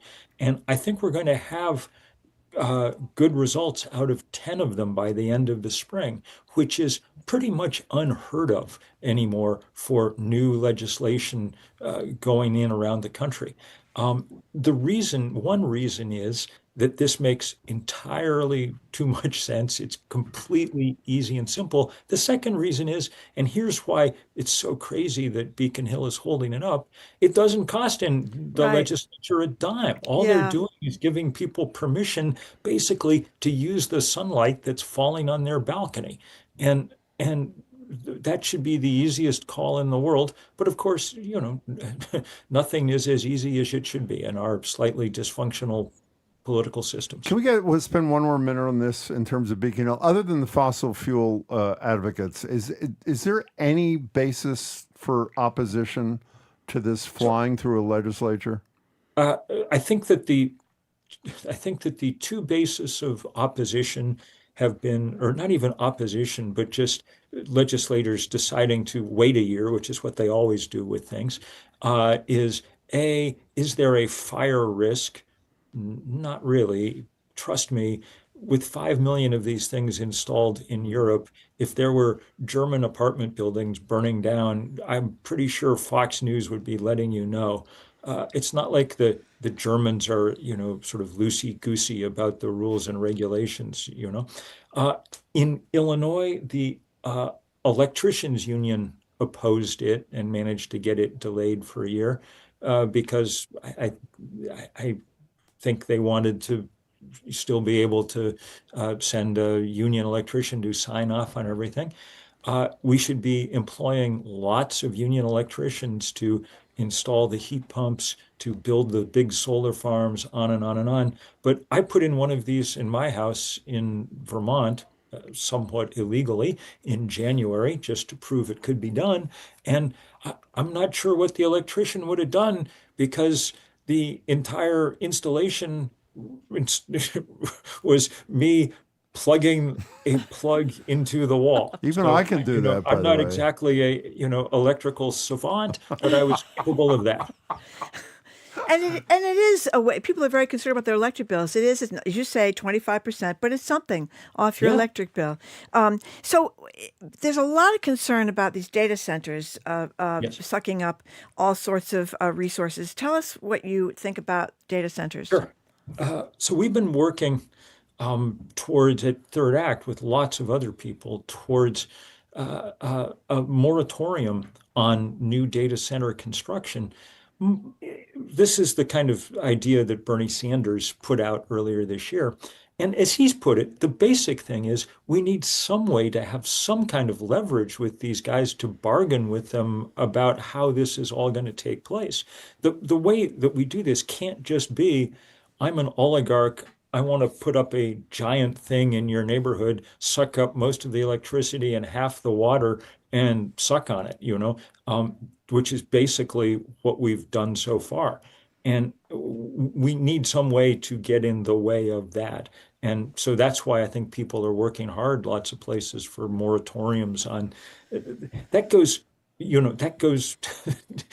that avoids a fascinating and deeper conversation that it sounds like you're having part of tomorrow on your show about exactly how much we need AI anyway. I remain agnostic about the usefulness of this and whether or not there's a business model that supports anything like the build out of data centers that people are currently talking about. There's been some interesting reporting in the last couple of weeks making it clear that far, far fewer of them are actually being built at the moment than people talk about or think, because so far there's not the demand for it. But we know how not to do it for sure. The case in point is what Elon Musk did in Memphis 2 years ago, when he basically just rented a bunch of the dirtiest diesel generators on the planet, installed them more or less illegally in a, what do you know, a poor community of color where they've been polluting the air around the clock in order to run this right-wing weird grok thing that, whose main business seems to be producing, naked pictures of people who don't want it and proselytizing for South African apartheid. By the way, we asked Governor Healy about this when she was here a couple of weeks ago, and if I remember correctly, her major concern, not that she didn't care about some of the issues, you mentioned this too, was that they produce their own energy, essentially. I mean, if you're going to do it, I may have told you guys this at some point, but the acronym that's been making the rounds, and it's easy to remember, is if you really want to build a data center, you should Beyonce, bring your own new clean energy. So that's pretty good, actually. I like that. Is that from you, by the way, or you borrowed that from me? You know what is from you? Do you ever heard this one? Sunlight must travel 93 miles to reach the Earth million. None of these miles go through the Strait of Hormuz. You ever heard that before? I've been getting a fair amount of mileage out of that. I love it, actually. So what about this El Nino? Well, this El Nino... I'm sorry. Did you want to say something about the Strait of Hormuz? Did I interrupt you? No, I mean, just look, the thing that I said originally to you guys and that I wrote about the day that this war launched is proving to be true. It's driving it home to everyone that it is a dumb idea, if you don't have to depend on resources that you can't control. And that's what it means to depend on gas and oil in the modern world. And that goes it's as true for Massachusetts as it is for Indonesia. Massachusetts doesn't have its own supply of gas and oil. So it's going to be held over literal barrel unless it gets its act together. The El Nino that's coming, Marjorie, looks more and more worrisome with each passing meteorological forecast. It's people are beginning to say that it may rival in size the biggest El Nino that we know about in the 1870s, which caused, we think, famine deaths in the order of tens of millions of people. Hopefully that won't happen this time because they didn't know it was coming in the 1870s. They didn't have the systems in place. But you know what? It's not as if we're paying much attention to the fact that we know it's coming. And what do you know? We've pretty much steadily dismantled our systems over the last 2 years for addressing things like global famine. That's what USAID was. And now that it's been shoved into the wood chipper by Mr. Musk, he of the all-seeing AI, this is going to be a grim stretch. And it's grim because it's not that we can't deal with the heat that an El Nino brings. It's that we can't deal with it on top of the heat that we've already added to the system by warming the planet. This is going to take temperatures higher than they've ever been in human history. And that means more of the predictable chaos and bedlam that we see with the high temperatures around us, the fire and floods. But it's also going to mean ongoing and increasing damage to basic physical systems. I know we've talked about this before, but the news about what's happening in the great currents of the Atlantic 10 miles off to the east of your studio are continue to be terrifying, and the kind of thing that responsible leaders and responsible citizens would be having at the very top of their agenda. You know, Bill, we only have we're also out of time. We only have a minute left, and we were going to talk about your heartbreaking piece about the gutting of the Forest Service. But with I urge people to really urge people to read it. Instead, could you spend our obsession is this corruption thing from the $1.8 billion slush fund, the IRS deal. Could you give us 60 seconds of your reaction in the last 2 days? I sure can, and this is one of the things we're working on hard at Third Act, because our brief is democracy and climate. I thought about that $1.8 billion slush fund, and I went back and did a little research. Some of your listeners might be old enough to recall that in the year 1952, Richard Nixon, running for vice president, ran into big trouble because there was a slush fund assembled by some wealthy Californians to help him. The only way he stayed on the ticket was with the famous Checkers speech. That's right. Oh, gosh. Checkers was his dog, for those who don't That's know. right. Yeah, go ahead. You know what the size of that slush fund was? What? $18,000. Exactly 1/100,000th the size of the slush fund that the Trumps just assembled for themselves and their most violent supporters. That gives you, when people talk about the unprecedented scale of corruption that we're seeing now, 100,000 times larger than Richard Nixon, who was the previous holder of sleaziest president we know about, is a pretty good, gives you a pretty good metric for just how bad this is.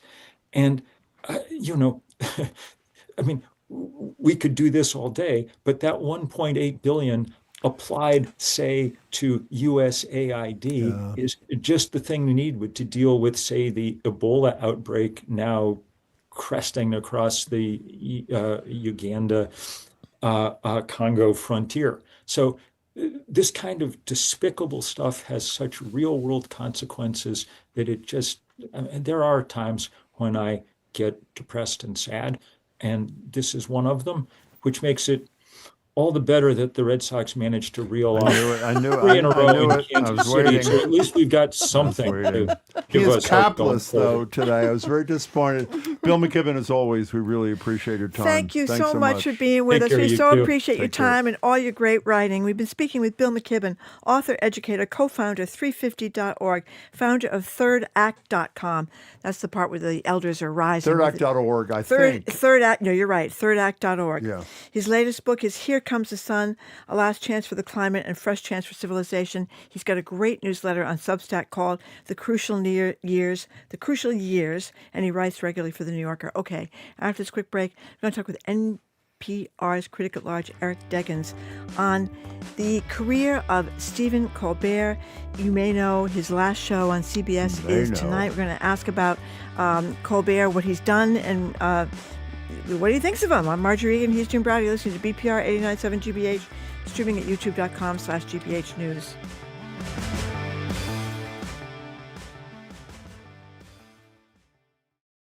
I'm Edgar B. Herwick III. Today on the Curiosity Desk, while everyone's busy fussing and fretting over Boston playing host to the World Cup, another massive global event is on a direct collision course with our city. That's right, the 12th International Philatelic Exhibition. Philatelic? It's just fancy talk. It means stamp lovers. That's the Curiosity Desk, today at 1 on GBH 89.7. Support for our programs comes from you. And Bryant University, built around learning by doing since 1863, helping students gain AI fluency and confidence employers demand with labs, industry partnerships, and more. Bryant.edu. And H&H, the Handel and Haydn Society. For their season finale, the H&H Chorus is in the spotlight with James Burton conducting, May 29th and 31st at NEC's Jordan Hall. Tickets at handelandhaydn.org.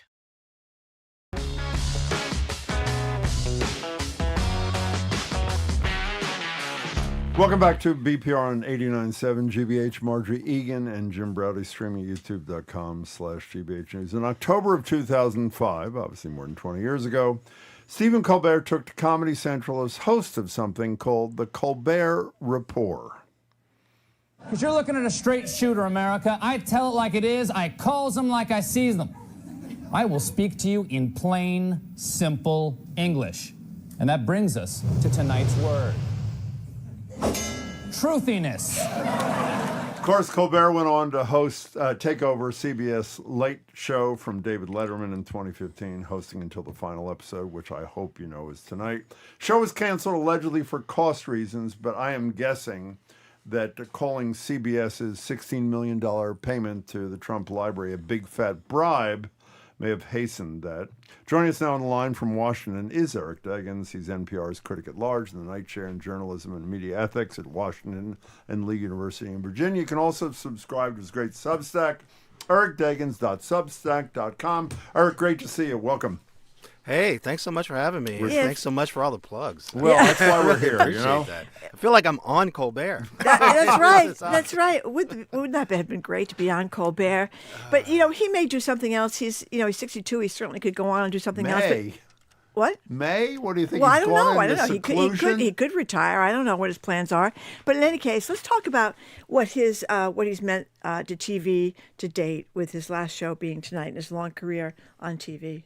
Well, of course, at this point, he's the highest-rated late-night show on network television, and I think he sort of moved to the front of the pack by being authentic and being himself and leaning into this criticism of hypocrisy and corruption that he saw embodied in President Trump and his administration in particular. Of course, he joked about Biden. He was on the air, during points when Biden was president. But, we've come to know Stephen Colbert as a deeply moral guy. He's devoutly religious. He's very family-oriented, and he seems to be all these things that Donald Trump is not. And so it kind of makes sense that, in an era where people are wanting authenticity, they're wanting people to be honest about how they feel about things, and they're turning to these shows to help them process all the crazy stuff that's happening in politics and American life right now, it would just make sense that Colbert would lean into that and would talk about the issues the way he's been talking about them. How did he change television, Eric Deggans? Well, I mean, the thing about Colbert is that he's such a singular figure. It's hard to know if anybody else can do what he did. And part of this is remembering how he really came to fame, which was, he was a correspondent on The Daily Show, and he developed this character of what he called a quote-unquote high-status idiot. Right. A cable TV news anchor who didn't know anything but thought he knew everything. And he played that guy as a character into a spin-off show called The Colbert Report, which you mentioned earlier. And he did that for 9 years. He played a character for 9 years. He interviewed all his guests in character. He testified before a congressional subcommittee in character. We were talking. He did the White House Correspondents' Dinner in character. It's an incredible feat of acting and performance and improv, and that brought him to prominence to the point where he was asked to take over the Late Show. Now, when he did the Late Show, he did a much more conventional sort of late night show, but by being himself, the very smart, very grounded guy that he is, I think he created a unique show. But the real place where he blazed the path was playing this character at a time when cable anchors like Bill O'Reilly and Sean Hannity were rising to prominence and completely capturing and satirizing that in a completely unique way that no one else had done before or since. Eric, Margie and I had both forgotten that testimony in front of the Judiciary Subcommittee where he testified in character on farm workers, immigrant farm workers. And the best part, which we had totally forgotten, is there were a couple of Congress people who thought it was real, who thought it was. Well, that was the great thing. I mean, that was also the great thing about the White House Correspondents' Dinner. It was like everybody who got the joke that he was playing a character who was parodying and satirizing the things that he was claiming to love and support. People who got that, that turn thought it was brilliant, and people who took him at face value thought he did a terrible job. And I don't who knows how true this is, but also there was reporting to suggest that Tom DeLay, who was a major Republican leader in Congress at the time, thought Colbert was actually a right-wing pundit and included him in a fundraising email. So, Yeah. you know, you can make this stuff up, but it's so much more delicious when it actually happens. So, Eric, you don't know me well enough to know that I'm a low road kind of guy, and the reason I can guess that. Okay, fine. I can guess that. The reason I'm saying I'm that not to you surprised. is that Colbert has totally taken the high road. Yeah. In his final, 3 days of his. And it's completely frustrating, isn't it? I was going to not say that, but it is to a great degree. So, what have you thought of the first 3 days, and what are you thinking tonight is going to be like? We don't know who the guests are, if they're guests. We have no idea what tonight is. Yeah, we don't know. I've been writing little capsule reviews for NPR.org. So for anybody who really cares to read my thoughts in depth, you can go to NPR.org. I wrote one last night about last night's show.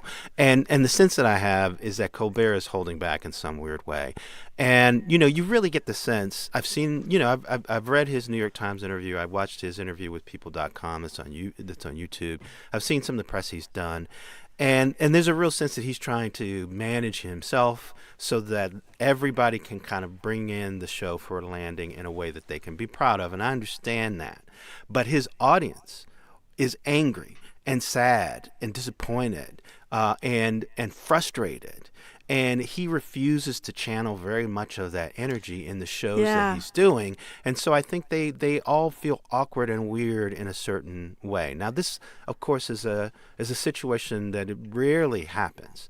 Maybe, I can't remember, but maybe Conan O'Brien kind of knew that his time was up on The Tonight Show before he stopped doing the shows.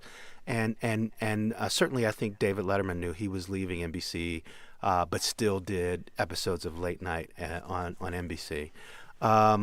But there's rarely a situation where a performer is expected to perform for months and months and months, knowing that they've already been fired. Yeah. And so I give him that grace, and I don't want to be too critical, but I do feel these shows that we've seen this week, you can feel the audience's hunger. They really, really want him to channel their anger and disappointment, and he refuses to do very much of that. Now, we'll see what happens tonight. One of the things that I thought was interesting, last night he had this cavalcade of celebrities who he seemed to have some connection with, each read a question from his Colbert questionnaire, this 15-question exercise that he often visits on other celebrities. And we didn't see Neil deGrasse Tyson there, even though Colbert has often said that he's his most favorite guest. So I have a hunch that maybe we'll see him tonight. But other than that, I have no idea what we're going to see. One of the things I thought was interesting, a person for Time, Rebecca Sofer, I guess, worked with him on the Colbert Report, and her mother died in a car crash very suddenly. And she talked about Colbert handling grief issues. People may know his father and two brothers were killed in a car crash when he was quite young. I think he was only 10 years old. Yeah. But she said in this piece how he managed to talk about grief in a way that's unusual on television. And the line that got me was the point that she said, his point wasn't to elevate grief into something holy. It was to let it exist alongside everything else. And I thought that was a very insightful thing, because usually people want to rush through that kind of stuff. You know what I mean? Right. And he has done that because, of course, the tragedy he experienced as a young boy and watching his mother, I think they had like 11 kids or something, trying to go on as a single mom. Right. And one of the things, so I also had this appreciation of Colbert's legacy that aired on Morning Edition this morning, and it's on NPR.org too if you want to listen to it. I talked about how he's constantly evolved to meet the moment.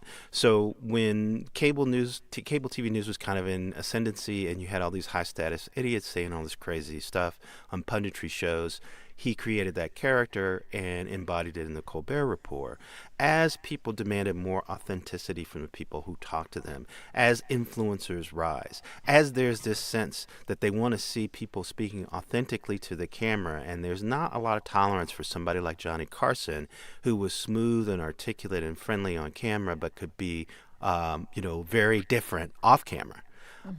There's less tolerance for that. So we're seeing Colbert be his full self, and the great thing about that is that he seems to be a truly remarkable person. I agree. You know, he's intelligent and empathetic, and that's another way that he is completely different than our president. And I think why they came into opposition. It wasn't just that it was his job as a satirist to make fun of whoever's in power.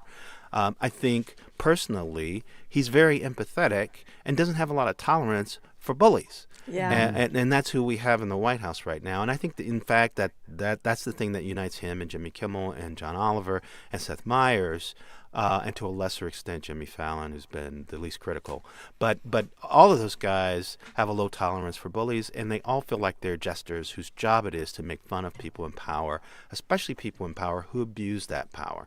So that's, so all those people, there's critics out there who say, Colbert could have gotten a bigger audience if he wasn't so political. I think that's hogwash. I think nowadays people would not tolerate someone not expressing their political views or being themselves on camera. And if Colbert's going to be himself, he's going to be in opposition to Donald Trump because that's who he is. And if you look at the viewership for all of these shows and you put it together, everybody likes to tout this guy, Greg Gutfeld, who's on Fox News. But if you look at who shows up for Colbert, who shows up for Kimmel, who shows up for Jimmy Fallon, who shows up for Seth Meyers, all these people in late night who are kind of airing against each other in similar time slots, there's more people. There's way more people. I think probably twice the viewership that Gutfeld gets when his show airs 90 minutes earlier when more people are watching television. So it's a false dichotomy, right? What Colbert is doing is what the audience wants. And the thing that makes everybody suspicious about how the show is ending is that CBS doesn't seem to have, or Paramount doesn't seem to have done anything to try to pare down the cost of the show or figure out if there was an economic way to do it and to hold on to their star, who isn't just the star of that show, but was for a long while, one of the faces of the network. He used to show up at their advertising upfronts in New York City and host them and talk to advertisers on behalf of CBS. There's a lot more to that job than just getting ratings at 11:30, and Paramount has sort of thrown all that away and ended a 30-year franchise, combining Letterman and Colbert's tenures, to lease that space to a guy who's going to fill it with content that's not as good. And it's frustrating to fans of comedy, and it's frustrating to fans of Colbert. Here's hoping for the low road. Hey, Eric Deggans. There's always hope for you, my friend. I'm hoping. It's great to see you. Thank you, so Eric. much. When they go low, Jim I goes go low. lower. Exactly. Be I well. guess that too. Take care, Eric. See Eric you soon. Deggans, Really thank you very appreciate it. much, Eric. Eric Deggans is NPR's critic at large, the Knight Chair in Journalism and Media Ethics at Washington and Lee University in Virginia. You can subscribe to his Substack, ericdeggans.substack.com. Thank you so much to Eric Deggans. After this quick break, it is Am I the A-Hole Day? This involves a preachy vegan who got busted This is a good one. for sneaking a juicy bacon burger every Monday at his local bar. Should he be outed by his family? I'm Marjorie Egan. He's Jim Browder. You're listening to BPR 89.7 GBH, streaming live at youtube.com/GBH News.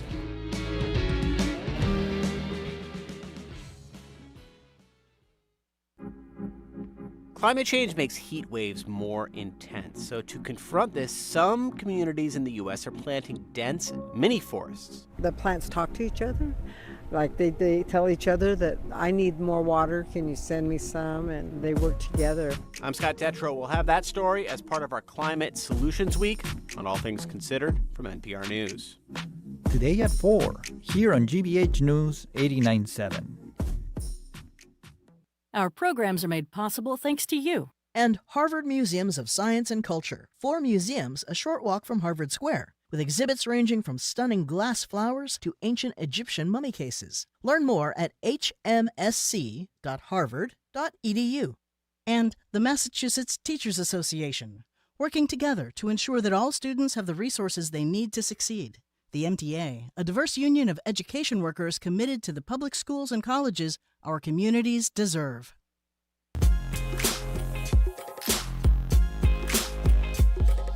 Welcome back to BPR on GBH 89.7. Jim Browdy and Marjorie Egan, streaming at youtube.com/GBH News.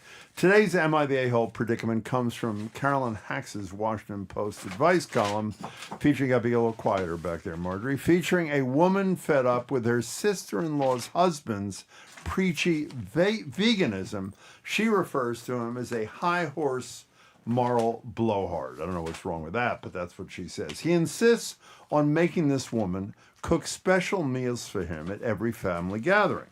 But she has a secret weapon potentially up her sleeve.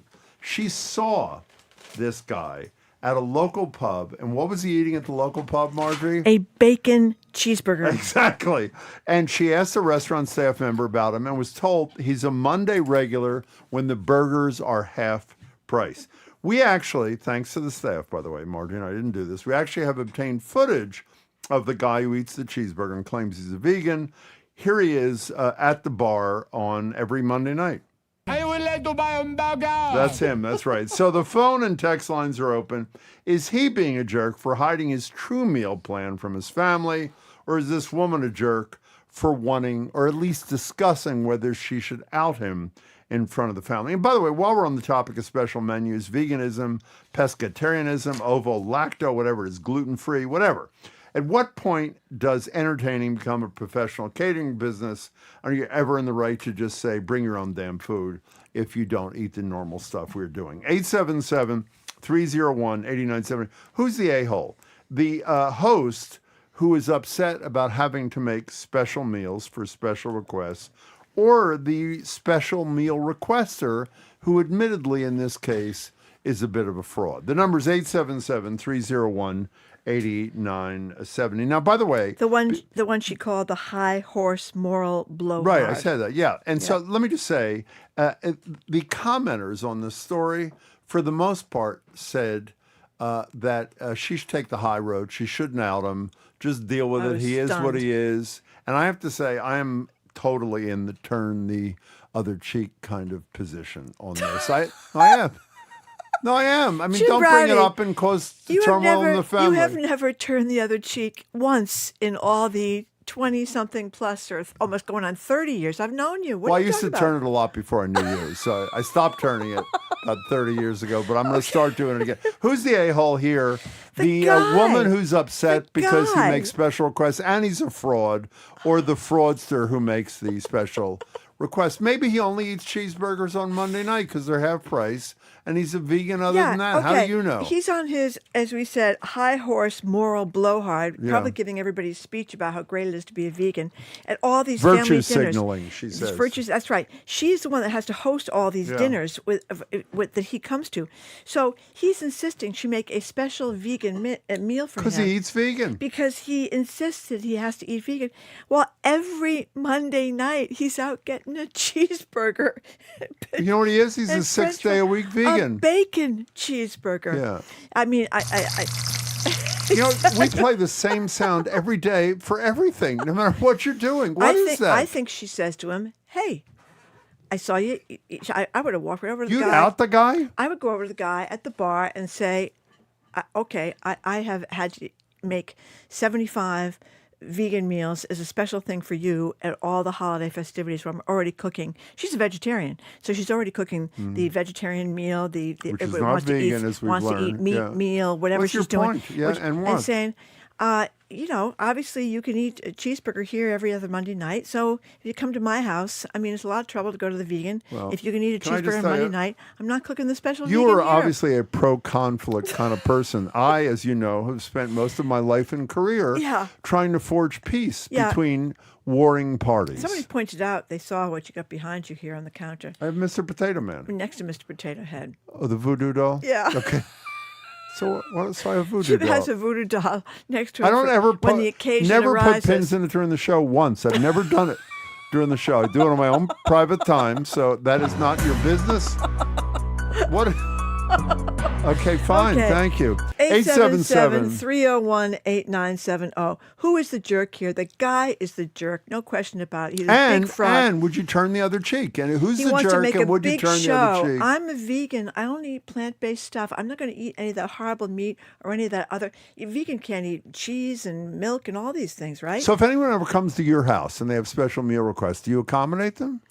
Yes. Okay, so because he wants they her to do it, accommodate they them. do it for a reason. There are people that are gluten-free. Okay. If they're gluten-free, they Fine, get sick. fine. So that's why you would accommodate You have that. no idea how to make a gluten-free dish. I Is do. that- You can go to the store. And what do you get? They have gluten-free pasta. They have gluten-free You make that for breadcrumbs. people? No, I buy it, Jim. Oh. I buy it. And then you have the people that with the allergies, the Yeah. peanut allergies or the Yeah, nut allergies. sure. Of course, because they're going to get very sick. This guy He's a vegan. is not going to get He's very mostly sick. he's mostly a vegan. He's not a total He's vegan. wolfing down a rare. We don't really know if it's rare, but I suspect it's a rare bacon. 50% off. 50% off on Mondays. Let's Okay, go to let's Tracy. take some calls here. Tracy in Beverly. Who's the a-hole? Welcome to the show. Hi. Oh my gosh! Thank you so much for taking my call. Of First course. time, long time. I had to dial in on my lunch break. I've been a vegetarian and then for 45 years and a vegan for the past 20 years. Wow. And I would say he is definitely the a-hole because, ethically, I'm offended that he's saying he's a vegan and he's not. Exactly. So I'm offended by that. Tracy, And I don't know you that well, but you've never snuck in a cheeseburger on a half-price night? Never. Never? Never would do it. Never would do it. I grew up on a farm, and my family slaughtered the animals for meat for us to eat. And when I was 14, I said, I'll never eat an animal again. My cow was served to me, and it was traumatic. And so that was the end of that. And no, I don't even do meat substitutes because people say, it's too much like meat. I don't need to eat meat. So, Can I tell you something? That was not only an excellent first call, but I That's a totally great admire call. you. Call us again, Tracy. That's Thanks a great so much for your call. Okay. 14, she stopped eating meat. 14, she has she cared about the animals. has a value and respect She about does. it. This guy is a total fraud, obviously. It's not a total Gene fraud. and He's a Marlboro, fraud on the Monday guy's nights. an a-hole, total fraud. He just wants to control others. Oh, says Pamela. Listen to this one. I'm a vegan. I have a friend who's a vegan. Yeah. Insufferable. She's always sending me. that's not nice. She's always sending me slaughterhouse videos. That's brutal. Let's go He's to... a hypocrite and he is the a-hole, says Pamela. Okay. By the way, I didn't know this. Long-time excuse vegan. me. Wait. Zoe, did you know this? Our colleague. I am a vegetarian. She never told us this part, except for the 1 week a year when I go to Greece or it's Greek Easter or I'm at my parents' place and they make lamb. She a fraud? No. Why? No. She eats lamb and she claims Because she's a vegetarian. She's not on her moral high horse claiming that she's above all those people who would dare eat that's lamb. your opinion. I mean, that's absolutely. She's not. Andrew- She's not. Listen to this. I'm a Andrew, we'll get to you in long-time a vegan. second. I think she should out him. He needs to eat crow. That's from Karen Cape Crow Cod. is actually meat. Very delicious. Yeah, I've had crow. It's good. Crow burger. Thank you for the whatever these. Andrew in Watertown. Hello. It was half price. You're going to pass it up? Andrew, I'm sorry. Marjorie's talking over you. She'll stop. Go ahead, Andrew. Go ahead. Andrew. All right.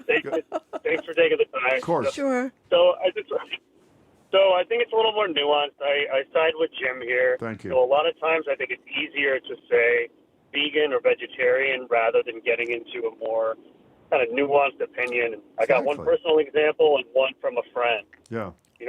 For myself, I try to limit eating a lot of meat, especially red meat, because of the ethics. And so oftentimes, if given an option, I'll pick the vegetarian rather than the red meat because a lot of times it's the cheapest burger that someone got. I like a roll that. of them from Costco. I like that. And, I don't want to eat a sad cow. But then another buddy of mine has high blood pressure, and so he'll have one cheat day a week. And basically, his wife's cooking, he's cooking just kale and tofu and all this crap that looks terrible, excuse my language.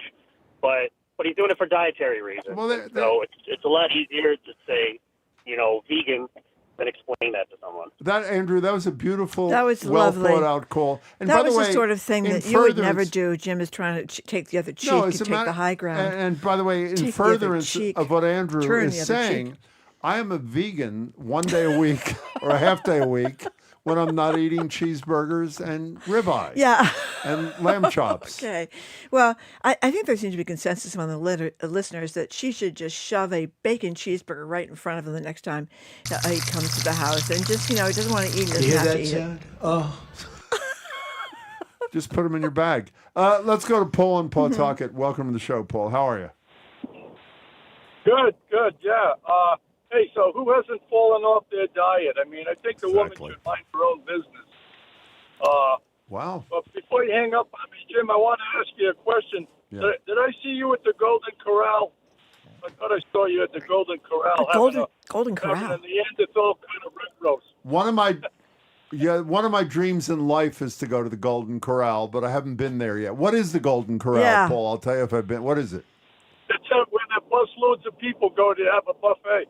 Oh, no, but the one where I haven't been there, but where we are going to, we've been talking about this since we used to work with the Andelmans. What's that place in Rhode Island where you go, where you get 90 minutes and whole teams of football players go? What's it called? Paul, I haven't, but when I go, I'll let you know. Thank you very much for the call. Zoe just asked if he meant the Golden Banana. Not the Golden Banana. By the way, even though I did go with Marjorie once when she was writing a column, I barely knew her. I went to the Golden Banana.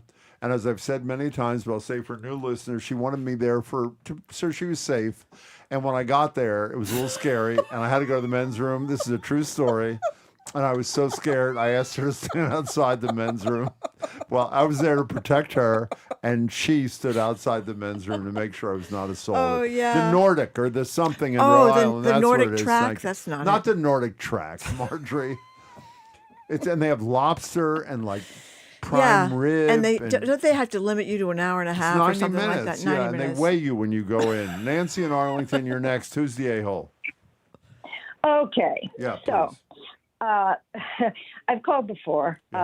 You often tell me I'm a good person, Jim, so I expect similar feedback. And I'll decide today. at the end of the call. Go ahead. Okay, right. So, it's not, first of all, it's not like there's some evangelist minister going to a brothel, right? And also I would argue that there aren't really that many psychologically well put together, integrated moral people who win through shame. It just doesn't work. I like Marjorie's idea, but I would soften it a little bit. I would actually shift the responsibility back to him instead of being punitive and saying something like, I have a dilemma. This is what I've observed. This is how it landed with me. What should we do about this? I don't really want to continue cooking special meals for you. And then take it over to him and give him a chance to do the right thing and redeem himself. Guess what I'm going to say, Nancy? Guess what I'm going to say about you? She's a good person. You're a good person. She's a good person. Yet again, that's lovely. Nancy, you are a good person. Thank you for the call. Here's an anonymous texter. Is Jim okay? Will someone check his blood pressure? The pontificating vegan is obviously, capital letters, the a-hole. He should be outed and should apologize for all the meals he's forced others to make for his phony diet restrictions. Being a true vegan isn't easy and wish I could handle it myself. Ted in Marshfield. P.S. Check on Jim. I am worried. So I'm worried too, Ted. I think it's the moral blowharding stuff that drives her crazy, and that she's expected by this guy to cook a special vegan meal I think she wouldn't care if he brought his own or he made it easier for her. Probably, no, I think so. And you should, I mean, the truth of this, beyond who's the a-hole, you should, rather than inconveniencing the host, bring your own stuff, if whatever. By the way, she uses the term virtue signaling, as I said. Who's the first person we ever heard that from? Charlie Baker. Charlie Baker. Remember what context he said Riding the T. Riding the T. Someone asked him studio. why he never rode the T. Yeah, and he said, used an expression. We both said we'd never heard it before. Signaling. Yeah. Yeah. In any case, Heather in Cambridge, you have a minute. Hi, Heather. Go. Hi. Hi. Sorry to say that I would go underground, not just lower.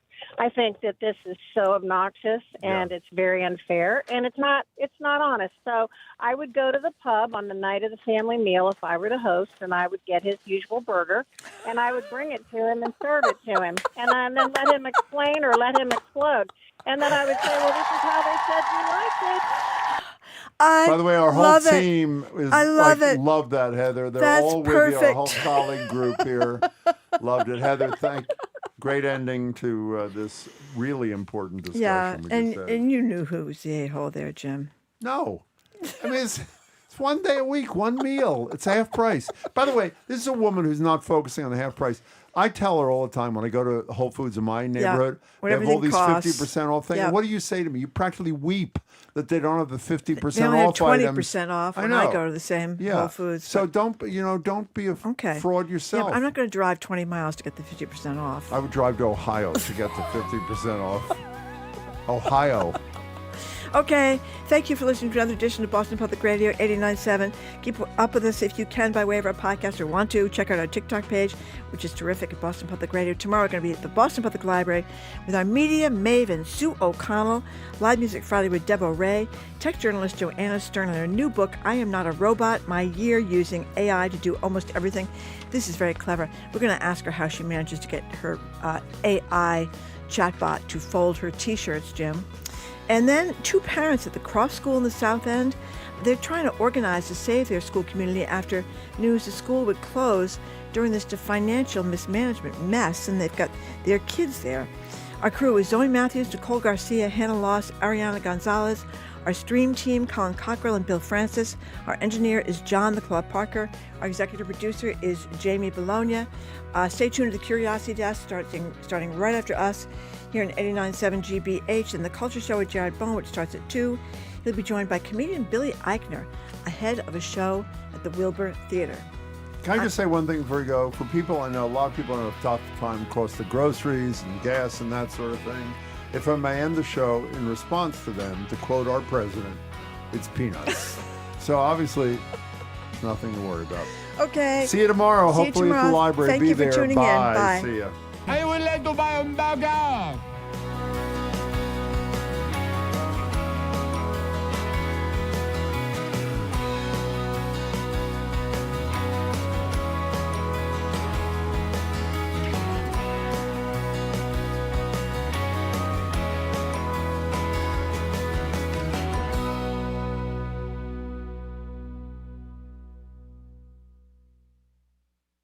From the stories of centuries past to discoveries that will define our future, How Did We Get Here's, How-Tos, and more. Journey with us down the rabbit hole on the Curiosity Desk. Coming up next on GBH 89.7. Support for GBH comes from you and GM Roth Design Remodeling, providing custom kitchens, bathrooms, and accessory dwelling units. Their design team works to create living-in-place solutions tailored to the needs of each home and family. More information at gmroth.com. And Boston Ballet, presenting The Sleeping Beauty. The timeless fairy tale is brought to life with exquisite choreography and Tchaikovsky's glorious score. Performed live by the Boston Ballet Orchestra. Opens May 28th. Tickets at bostonballet.org. You're listening to 89.7 WGBH HD1 Boston. Online at gbhnews.org. GBH News. What matters to you? I'm Edgar B. Herwick III. Today on the Curiosity Desk, we begin with reflections on Monday's shooting at a mosque in San Diego. Experts at the Critical Internet Studies Institute say the attackers were copying a playbook laid out on online message boards. So what role does the internet play in fostering hate, and is there a role it can play in preventing future violence? Then, on Monday, we discussed a root challenge of our housing crisis, building more houses. One thing that could simplify the process? 3D printers, though probably not the ones you're picturing. And we end the hour celebrating the 12th International Philatelic Exhibition in town right now. Philatelic, you ask? I'll give you a hint. With a little thievery, you could mail thousands of letters and enrage countless collectors. One of them joins us. It's all ahead this hour on the Curiosity Desk.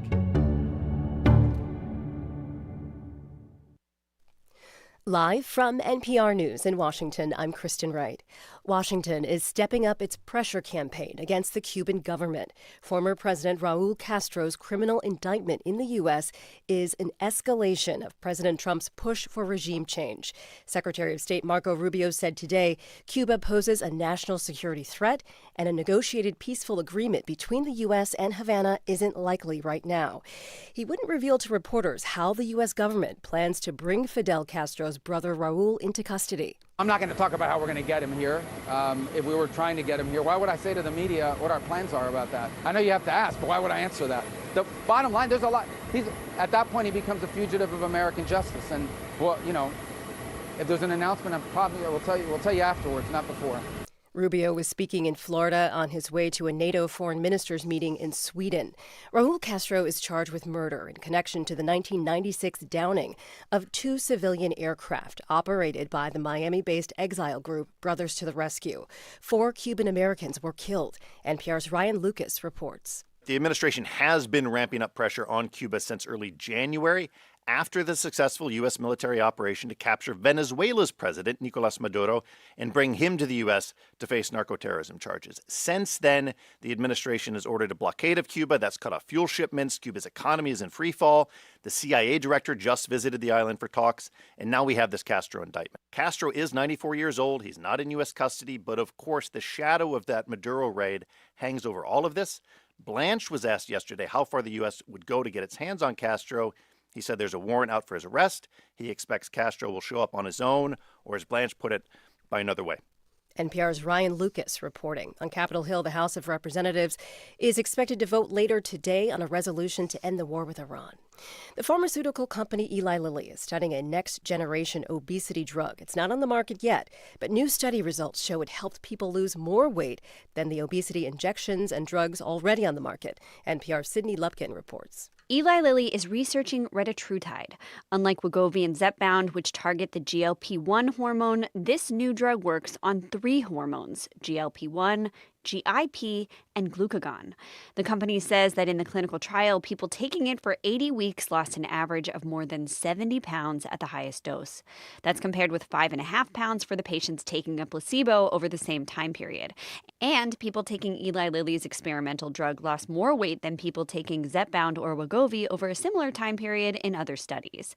Common side effects were similar to other GLP-1 drugs, including nausea and other gastrointestinal issues. Eli Lilly has not yet submitted retatrutide for Food and Drug Administration approval. Sydney Lupkin, NPR News. This is NPR News from Washington. Good afternoon with the latest from the GBH newsroom in Boston. I'm Craig Lamolt.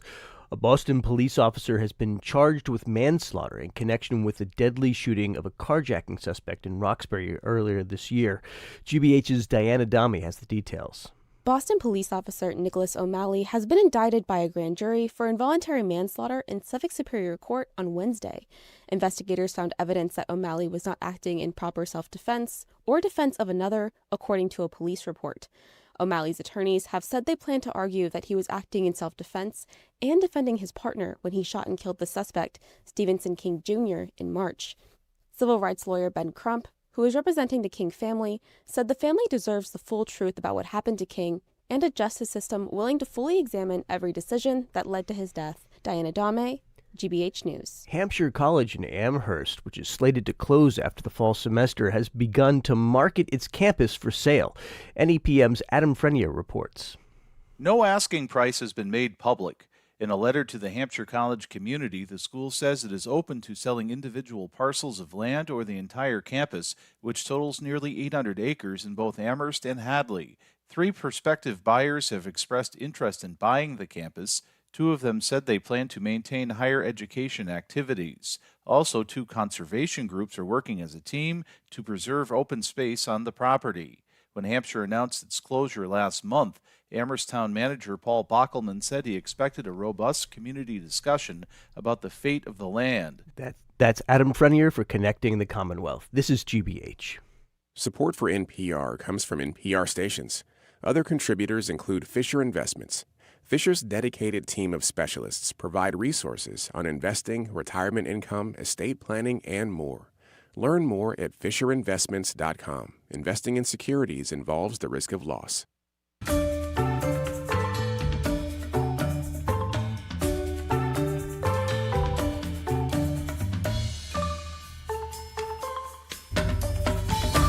Welcome to the Curiosity Desk on GBH 89.7. I'm Edgar B. Herwick III. We are streaming live at youtube.com/GBH News. We're back at the Boston Public Library live tomorrow, so join us if you can. As for now, well, as news began to trickle in around Monday's attack on the Islamic Center of San Diego, it became pretty clear that the act of violence was, in many ways, a product of the internet. The two teenage perpetrators were following a playbook, a script, manifesto and all that experts say we've seen before, circulated and celebrated in loose online networks. In understanding how Monday's shooting could happen, how two boys could become so violently radicalized, the question, can we begin to understand a way through this?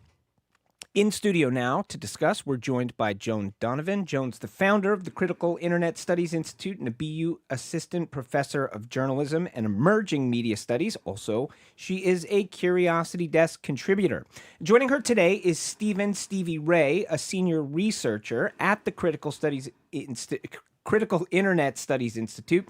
He received his PhD in anthropology from UC Irvine in 2015 and is an expert in digital culture. Thank you both for being with us here on the Curiosity Desk.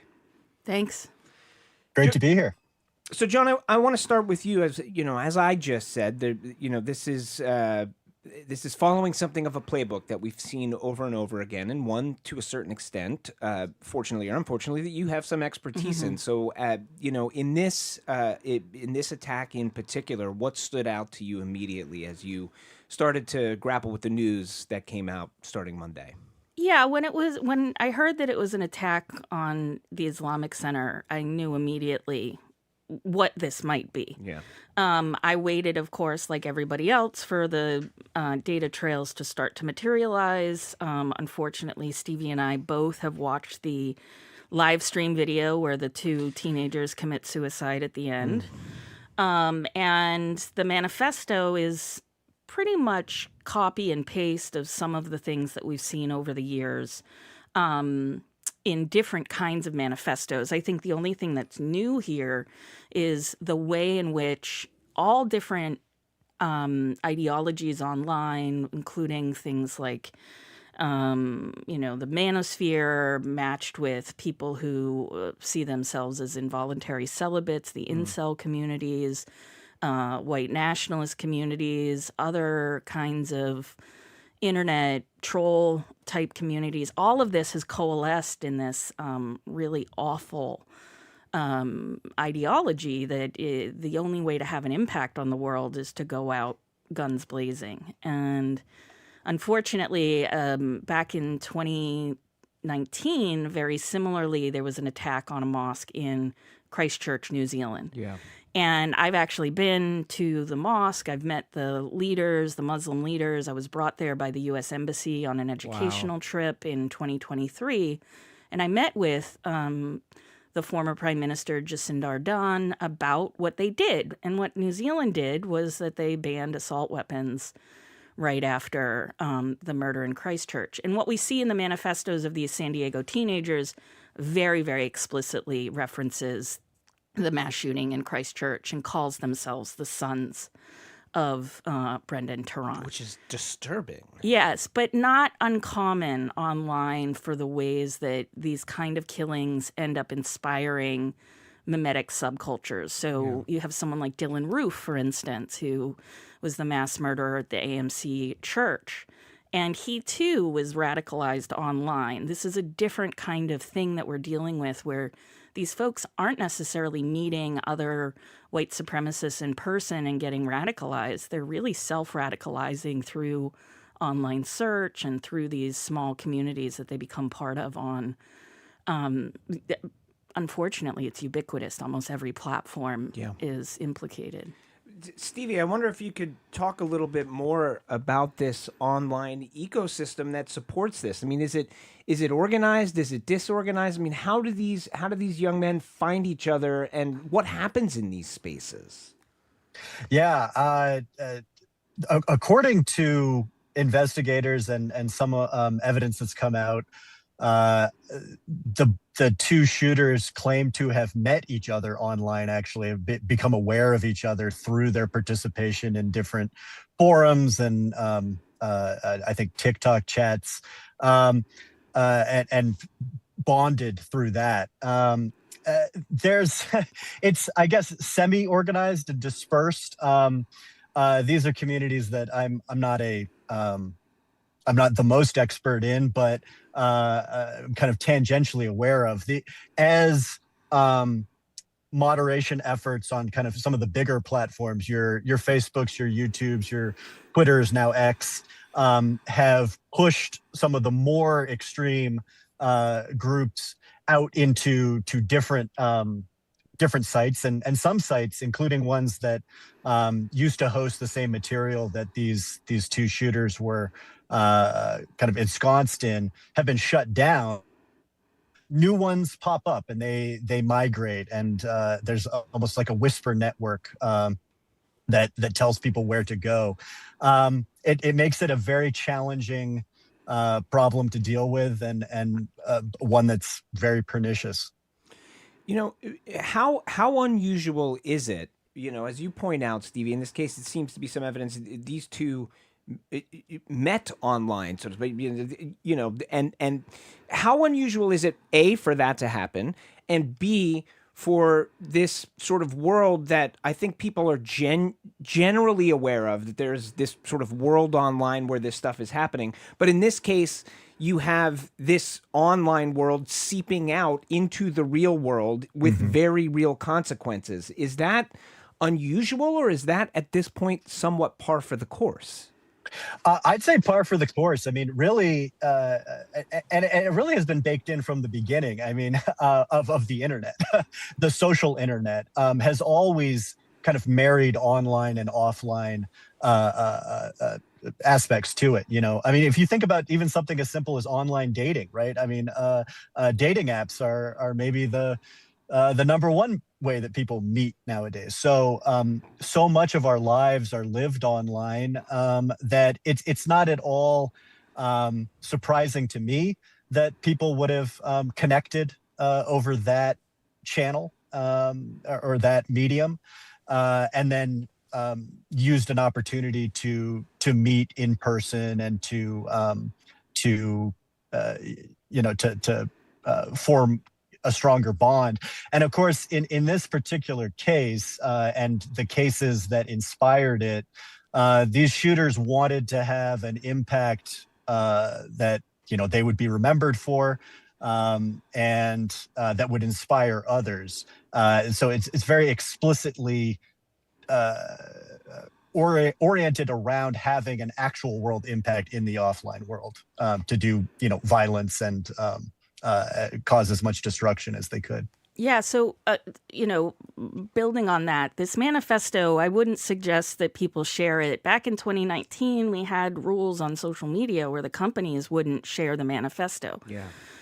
The manifesto in this case is very different from the manifesto we read in the White House Correspondents' Dinner attempt on Trump. How so? Well, this one is written explicitly for the next mass shooter. And in the White House Correspondents' Dinner, he seems to be reflecting on what he's doing. And then at the end, he says, stay in school, kill kids.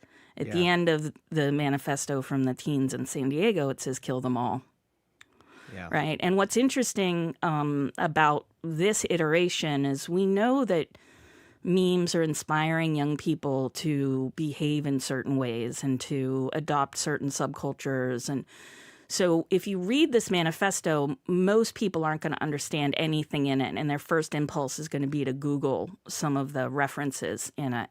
And unless you're attuned to this culture and kind of understand what the jokes are and what the bright lines are, it's really hard to read it as a novice, right? These things don't help. Insider language. Yes, exactly. And the other aspect of it is essentially that these are two teens who both reportedly are not explicitly white, but they are wearing German patches and they're wearing all kinds of symbols that tie them back to other mass murders. And in the manifesto, they say very clearly, we're not MAGA. In fact, they support violence against Trump and Vance. They're not on the left because they hate everybody, equally, that kind of thing. But the thing that they're pledging their lives to is the white race, right? And anywhere you go online and you start to write about or think about the white race, there's so many coded ways that people talk about this in plain view. And so it's going to be really hard for parents to navigate this going forward if they don't know the difference between a band and a podcast host, for instance. Well, how should parents, how should the average thinking American engage with this or not engage with this? Which is to say, is this something that regular people ought to be trying to understand a little bit better or not? I feel like that's it's kind of hard to grapple with that. Mm-hmm. Yeah, I think the main thing that is in contradiction here and the reason why I'm not trying to use people's names is because of the notoriety. A lot of these people are just seeking infamy online. And what's hard about that notoriety is we had a lot of social movements that have built up over the years that's saying, we shouldn't give them what they want. And of course, I think we should focus on the victims and understanding what's happening in Islamic communities these days. The Islamic Center was not just a place of worship. It's also a community center. It's got kids there. I mean, they really did their homework to find this site and so for parents, I think if your children are displaying very strange attitudes about race and about their own race and about their own belonging, you should listen closely for certain kinds of words or expressions of supremacy, because I think ultimately the big takeaway here that's going to be something that we do have to confront is that the online discourse about what's happened in San Diego has already gone off the rails. How so? Well, Stevie, do you want to talk about what's happening on Yeah, Stevie, what's happening on X? Oh, I mean, immediately, even before the shooters had been identified, immediately there were conspiracy theories about it being a false flag to push laws that would protect Muslims or something, that there were conspiracy theory or accusations that the shooters were a trans couple. There's zero evidence of that. In fact, they expressed a lot of transphobic hate in their manifestos. And in the aftermath, from some of the most Islamophobic influencers on X, there's been kind of a attempt to smear some of the victims and to blame Muslims, to really perpetuate the same kinds of hate that motivated the shooters. So it has been an absolute, a very counterproductive mess. And we really need to, center the fact that this was an incident motivated by hate. In this case, hate towards the Muslim community, but they were clearly motivated by hate toward all sorts of non-white communities. It's possible that they may have, had given the opportunity, gone to a second location. There's some evidence that would, support that that possibility, but that kind of hate is also out in the ether. As Joan mentioned, these were not MAGA. These kids did not, or I shouldn't say kids. One was an adult. These teens did not identify as MAGA, but a lot of the mainstream discourse around immigration and around Muslim Americans, it's a less extreme version of what shows up in their manifestos. So it's out there in the ether. This is the Curiosity Desk. We're talking with Joan Donovan and Stevie Ray from the Critical Internet Studies Institute about extremism in online communities. I mean, one of the terms, Joan, you were just talking about kind of coded language, and Stevie, you just mentioned the fact that these two teens were expressing hate against all kinds of non-white groups. There's this concept, this term they use, eco-fascists, eco-fascism. What is eco-fascism?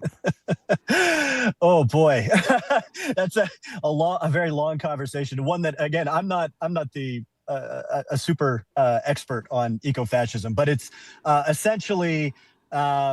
There's a lot of different kind of threads that go in there, but that humanity is a drain on the earth. It can lead to some very anti-human kind of conclusions that we need to eliminate all of humanity. That doesn't seem to have really been a super strong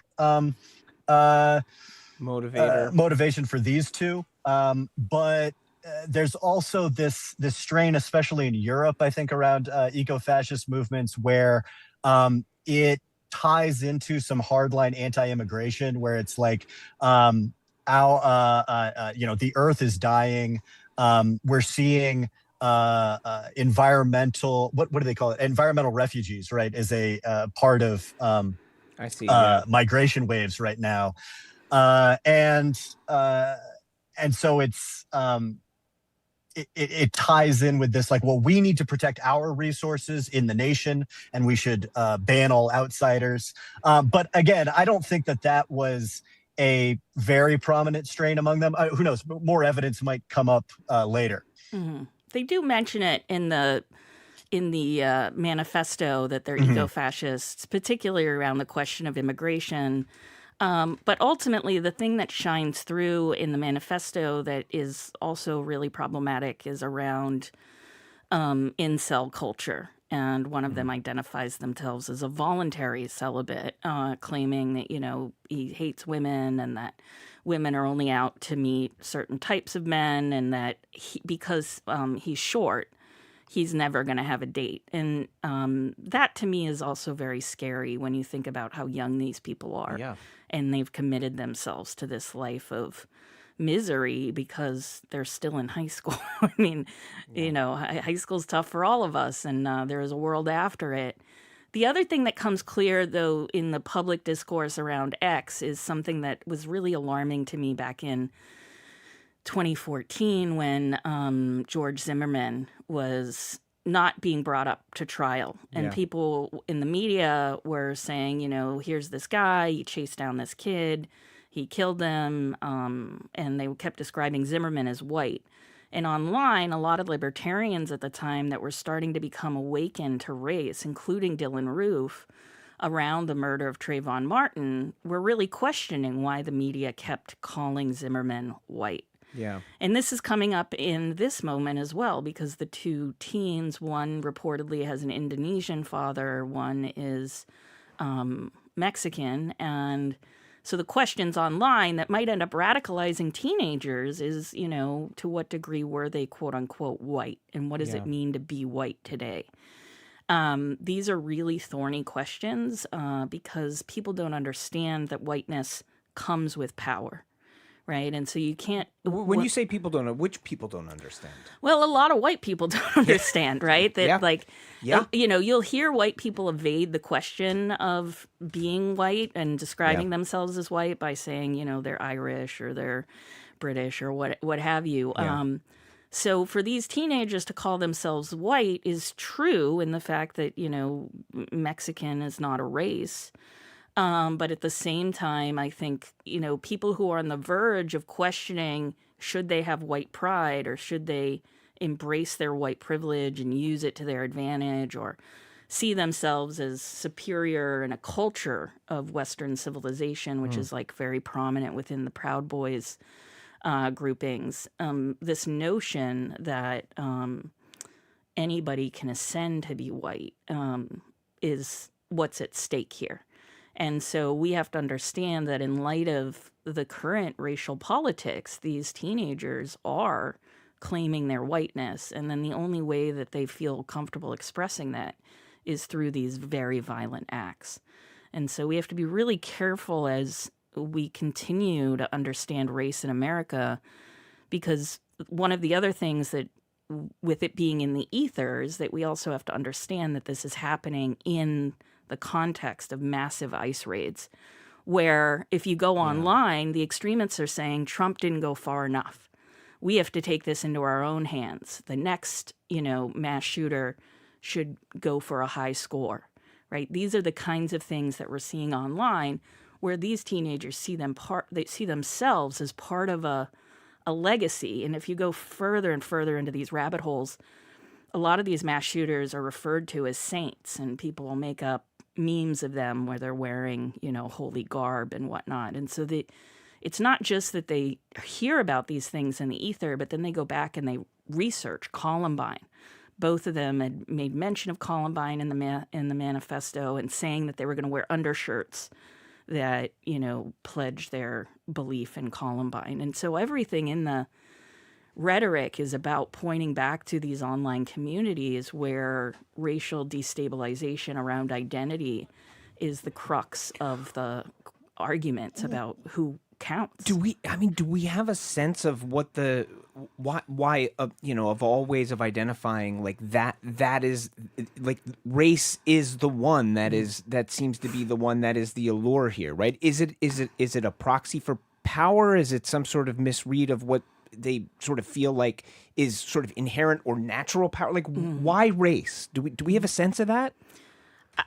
From my estimation, it has a lot to do with understandings in the media and stereotypes.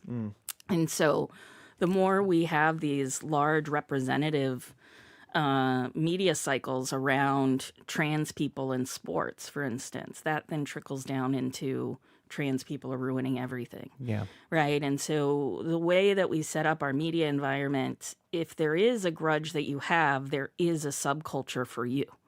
Yeah. And unfortunately, what ends up really drawing in the young folks is that they don't have a sense of identity yet.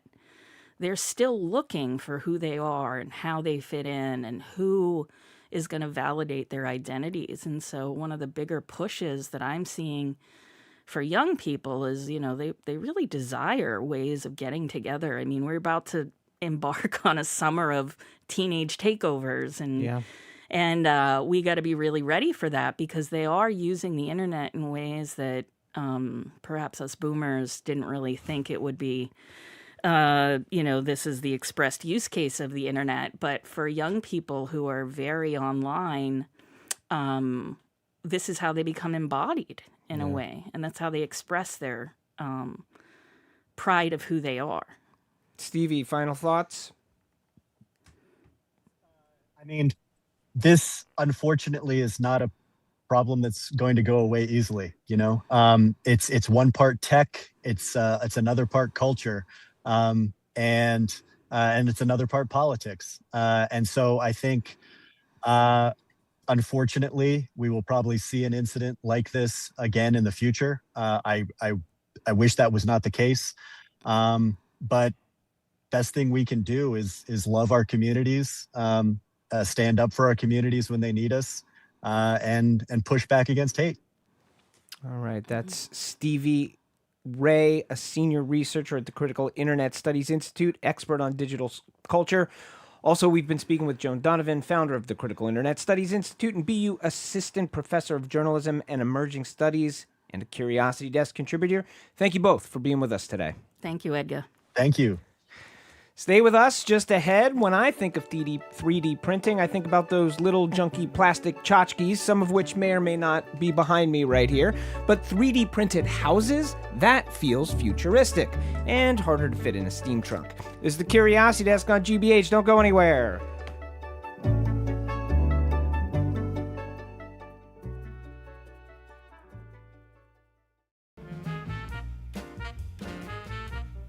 I'm Jared Bowen. Tune into The Culture Show for daily discourse on the arts and culture scene, and join us for what is a continuous conversation about the state of the arts with the most interesting thinkers, innovators, and creators in the region and beyond. From the poets to the painters to the power brokers who hold the purse strings. It's all here on The Culture Show today at 2 on 89.7 GBH.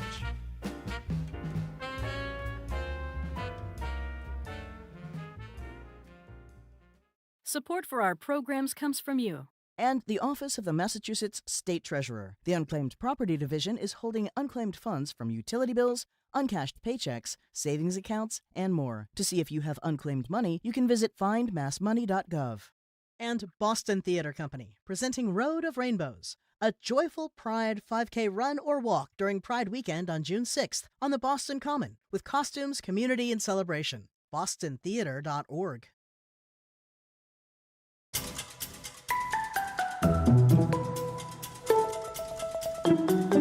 You are listening to the Curiosity Desk on GBH. I'm Edgar B. Herwick III. We're streaming live at youtube.com/GBH News. Well, on Monday, we had a pretty robust conversation on the show here about the dire need for more housing in America, and in particular in Massachusetts. One problem with building more housing, well, there's a lot of problems that we can't get into, but one problem that we will get into is cost and, crucially, sustainability. Well, right now, engineers at MIT are experimenting with a process that could make cheaper building blocks for homes and also create new uses for so-called dirty plastic. That's all the old recycled plastic we use every day, water bottles, food containers, etc. Our next guest is using 3D printers to try and turn that dirty plastic into infrastructure for houses. In studio with me now is AJ Perez, lecturer in the MIT School of Engineering and research scientist in MIT's Office of Innovation. AJ Perez, thank you for joining us. Welcome to the Curiosity Desk. Thank you for having me. All right, so let's talk about what you've done recently. You've sort of taken a step forward. Now, you have not printed an entire house out of dirty plastic. We're not there yet, though. That's maybe a goal, yes? We haven't published it. Oh. But if you came to our lab, we could show it to you. I just stepped into it, so maybe we have. All right. So what have you, let's talk about what you've published, what or what you're doing. How are you doing this? Well, thank you for the question. This all started with the idea of trying to create the roughly billion homes that the world needs. Yeah, this is so billion homes by 2050. That's what you've calculated out. On the order of a billion, whether it's 700 million or a billion, we're sort of splitting hairs. It's a production rate that we've never done. And if we were going to make them out of typical timber framing for those houses, how much wood are we talking about needing? 3 or 4 times the Amazon rainforest needs to be clear-cut to do that. Which is not a good idea. That's not a good idea. It won't regrow fast enough, and it's the wrong kind of trees anyway. Okay. So, enter plastic? Plastic's already there. It's sort of the reality of it. There are these giant mounds of plastic, and I'm saying giant in the order of hundreds of megatons, low gigatons of plastic that's already out there. The cat's out of the bag, if you sort of look at it that way. The plastic is already there. What we're purporting to do is not use new plastic, rather use the old plastic. What is stopping? I hear you say it, and I'm like, it's great. Let's start doing it. However, I got to imagine there are some roadblocks along the way. Like, what are the chief roadblocks? Maybe this is where we can get into dirty plastic. What is dirty plastic, and what makes it harder to use, generally speaking? I'll focus on the dirty plastic piece here. Dirty plastic to us is sort of defined as how you would expect it to be at the end of life. Coca-Cola bottle with Coca-Cola still on it, rolled through the sand a little bit. Okay. If you were to try and turn that back into a Coca-Cola bottle again at the back end, you have to wash it, you have to dry it, and you have to get all those contaminants off. You can't leave them on there to turn it back into a food-grade bottle. Okay. What we've discovered is that there's certain applications where it's actually fine to just leave a little bit of sand in there and leave a little bit of Coca-Cola in there when you're not using it for a food-grade application, when instead you're turning it into a foundation or a deck or a dock, even the wall studs of your home. It doesn't matter. Okay. Or it has an inconsequential effect, put it that way. Inconsequential effect. Okay, so what's stopping us from doing this right now? Like, what do we have to learn? What are the steps we have to take, and where are we on that ladder of steps? Well, I think we're at a really interesting inflection point. If we had met 4 years ago, this was just ideas with first proof point. Now at this point, we have field trials of these systems that have survived winter, summer, winter, summer, winter, summer. Here in New England, freeze, thaw, snow, rain, hail, all the above, wind as well. So we're getting to the point where we've now demonstrated enough proofs of feasibility and field testing and field trials, in addition to your pretty typical battery of tests that you would expect in the laboratory environment to say, hey, we know the materials behave in a certain way. We know that those can map to certain structural characteristics. And when you put them in the form factor of a wall stud or a roof truss or a floor joist, when done and engineered correctly, I'm going to emphasize the engineered correctly, you can actually make consequential structures that hold a lot of load. So we had published earlier this year a series of work that culminated in a paper where we demonstrated 4 of our printed trusses plus a piece of plywood, when put in bending on an 8-foot span, was able to hold over 4,000 pounds, the weight of a Chevy Colorado pickup truck, on a 4-by-8-foot section, which is actually beating the national housing standard for deflection by a significant factor. So that's a big deal for us. And this is happening now, and we're demonstrating it now and getting more and more installations out there. So for somebody who is not a builder or doesn't really quite understand how their house is put together, when you break it down into plainer English a little bit, what you just said in terms of what piece of the house or floor or whatever are you talking about that you're printing right now in this paper that you just talked about? That's a great question. So where we started a couple years ago, and then I'll come around the bases here on the paper. What we started a few years ago was the foundation, because the logic was very simple. Yeah. It's the first thing you build. Sure. It's the foundation. Yeah, let's start with the foundation. And then there was other pretty sound logic there, too. If I can demonstrate that I can hold the entire building up, I can pretty much logically do anything else inside of that building. Right. Makes sense. Got to engineer it correctly, but it was a very rational place for us to start. So then we took your floor joist. So if you've ever gone in your basement and you look up, it's the horizontal members that are carrying the floor load above. Yeah. We replaced those, which are traditionally made out of 2x10 or 2x12 lumber. Yep. Or now modern day I-joists. We eliminated those and used our composite printed product. Got it. The truss, if you will. And those take us about 13 minutes to make using some state-of-the-art machines. 13 minutes? That's the breakthrough. That's quick. That's how did you do that? Who invented that? How have you ramped up the speed? That's a great question. I've been in the 3D printing industry most of my career. Really? If we were talking over a decade ago when I started my first company, something the size of my thumb would take me 30 minutes to print. Yeah. And that's still sort of par for the course Yep. for a lot of technology. So when people hear 3D printing, they assume slow and small. We've pushed the limits on big and fast. Yeah. So we're working with machines that can do things in each dimension in multiple yards. Okay. So we're working with printers that are bigger than the room we're sitting in right now. And the production rates of these machines are often 60 pounds or bigger. So something I'm personally really excited about is we just demonstrated one of the biggest prints the world has ever seen. It's 40 feet long, a single piece, and it was done at 200 pounds per hour.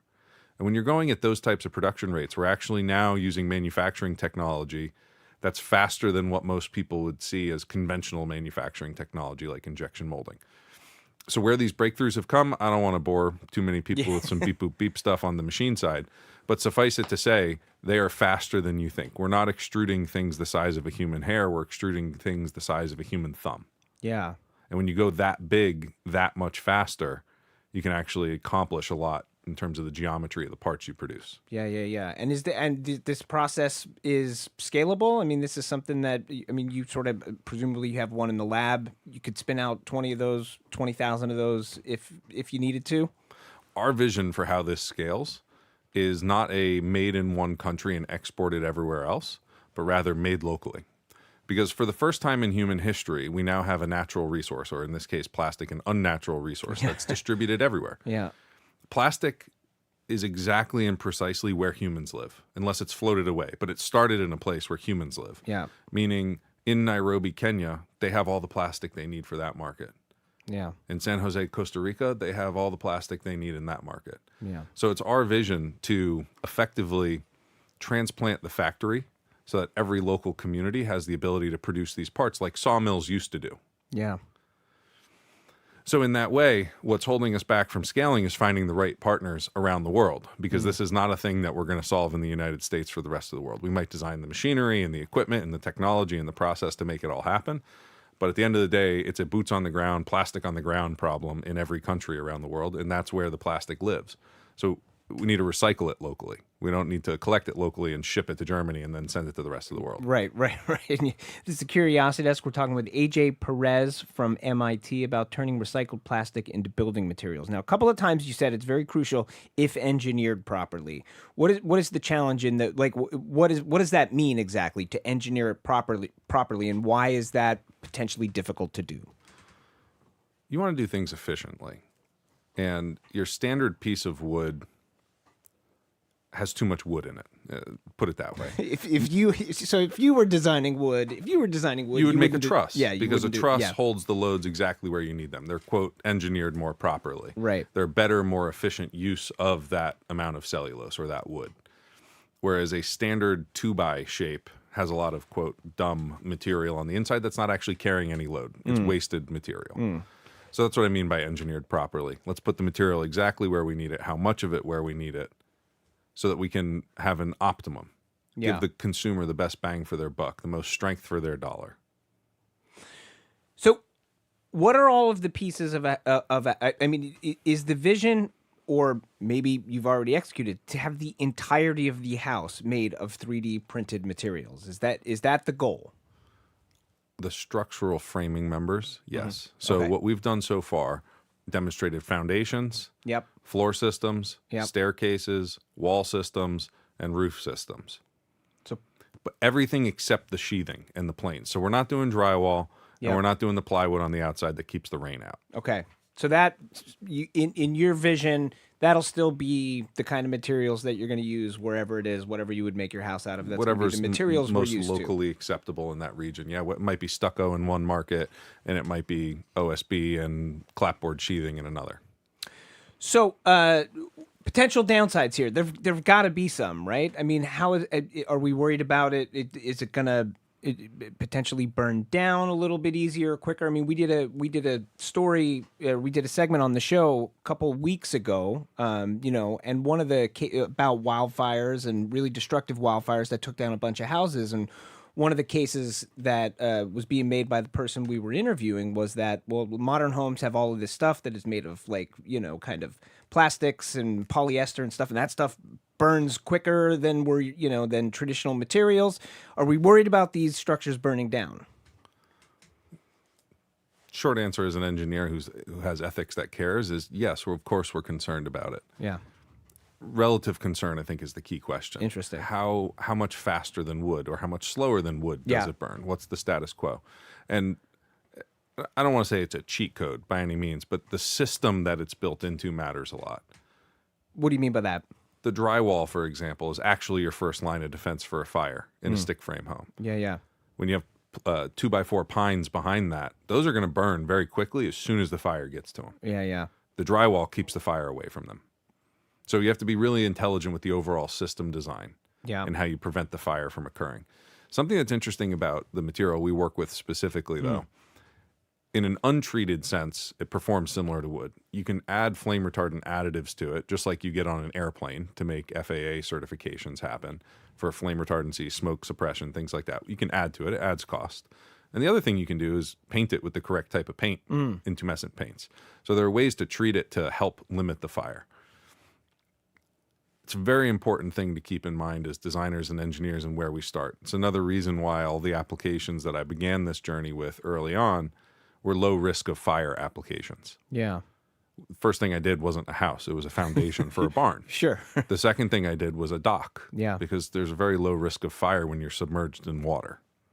Good point. Yeah. So it sort of depends where you use it. And we're taking our time to jump to the home, the most intimate space for humans to live inside of, because we want to make sure we get it right. There's a whole lot of structure we can do along the way to de-risk it and demonstrate the hypotheses and demonstrate the safety in other domains before you jump straight to the home. So from where you are right now, what's the sort of next step that you're looking to take, and what's the time frame for this in your mind? I personally regard this as life's work for myself, trying to move as fast as we can to solve the concurrent problems we have in the drowning in global plastic, and then as well needing to produce more and more shelters and infrastructure for humans to thrive. From a timeline point of view, what I would like to see is by 2030, having a few hundred of our factories around the world.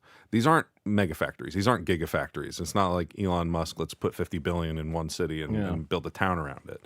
These are facilities that for a couple $1 million now, a small town can actually have the ability to produce its own building materials and export to communities around it.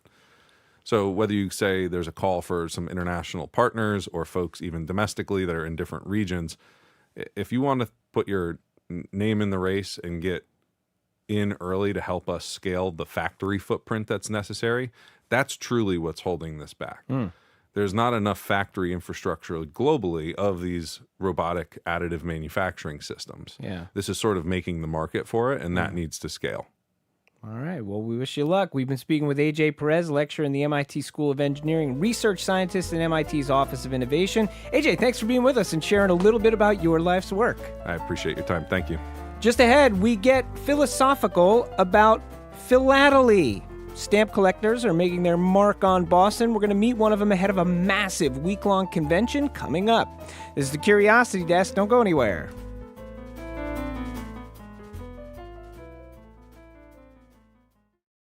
Before the battles of Lexington and Concord, there was a revolt in Worcester. Before his famous midnight ride, Paul Revere spread ideas with cartoons. And before the Commonwealth, it was just a colony. This year, GBH News is bringing together the people, places, and untold stories that turned Massachusetts from colony to Commonwealth. Available now at gbh.org/America250. Support for GBH comes from you. And Bryant University, offering online graduate programs where students can gain the flexibility to balance life and career while learning to lead. Learn more at bryant.edu/graduate. And PNC Bank, who believes when you pay attention to the details, amazing things can happen. Like when you check the pockets of a jacket you haven't worn since last fall and find $20. PNC Bank, brilliantly boring since 1865.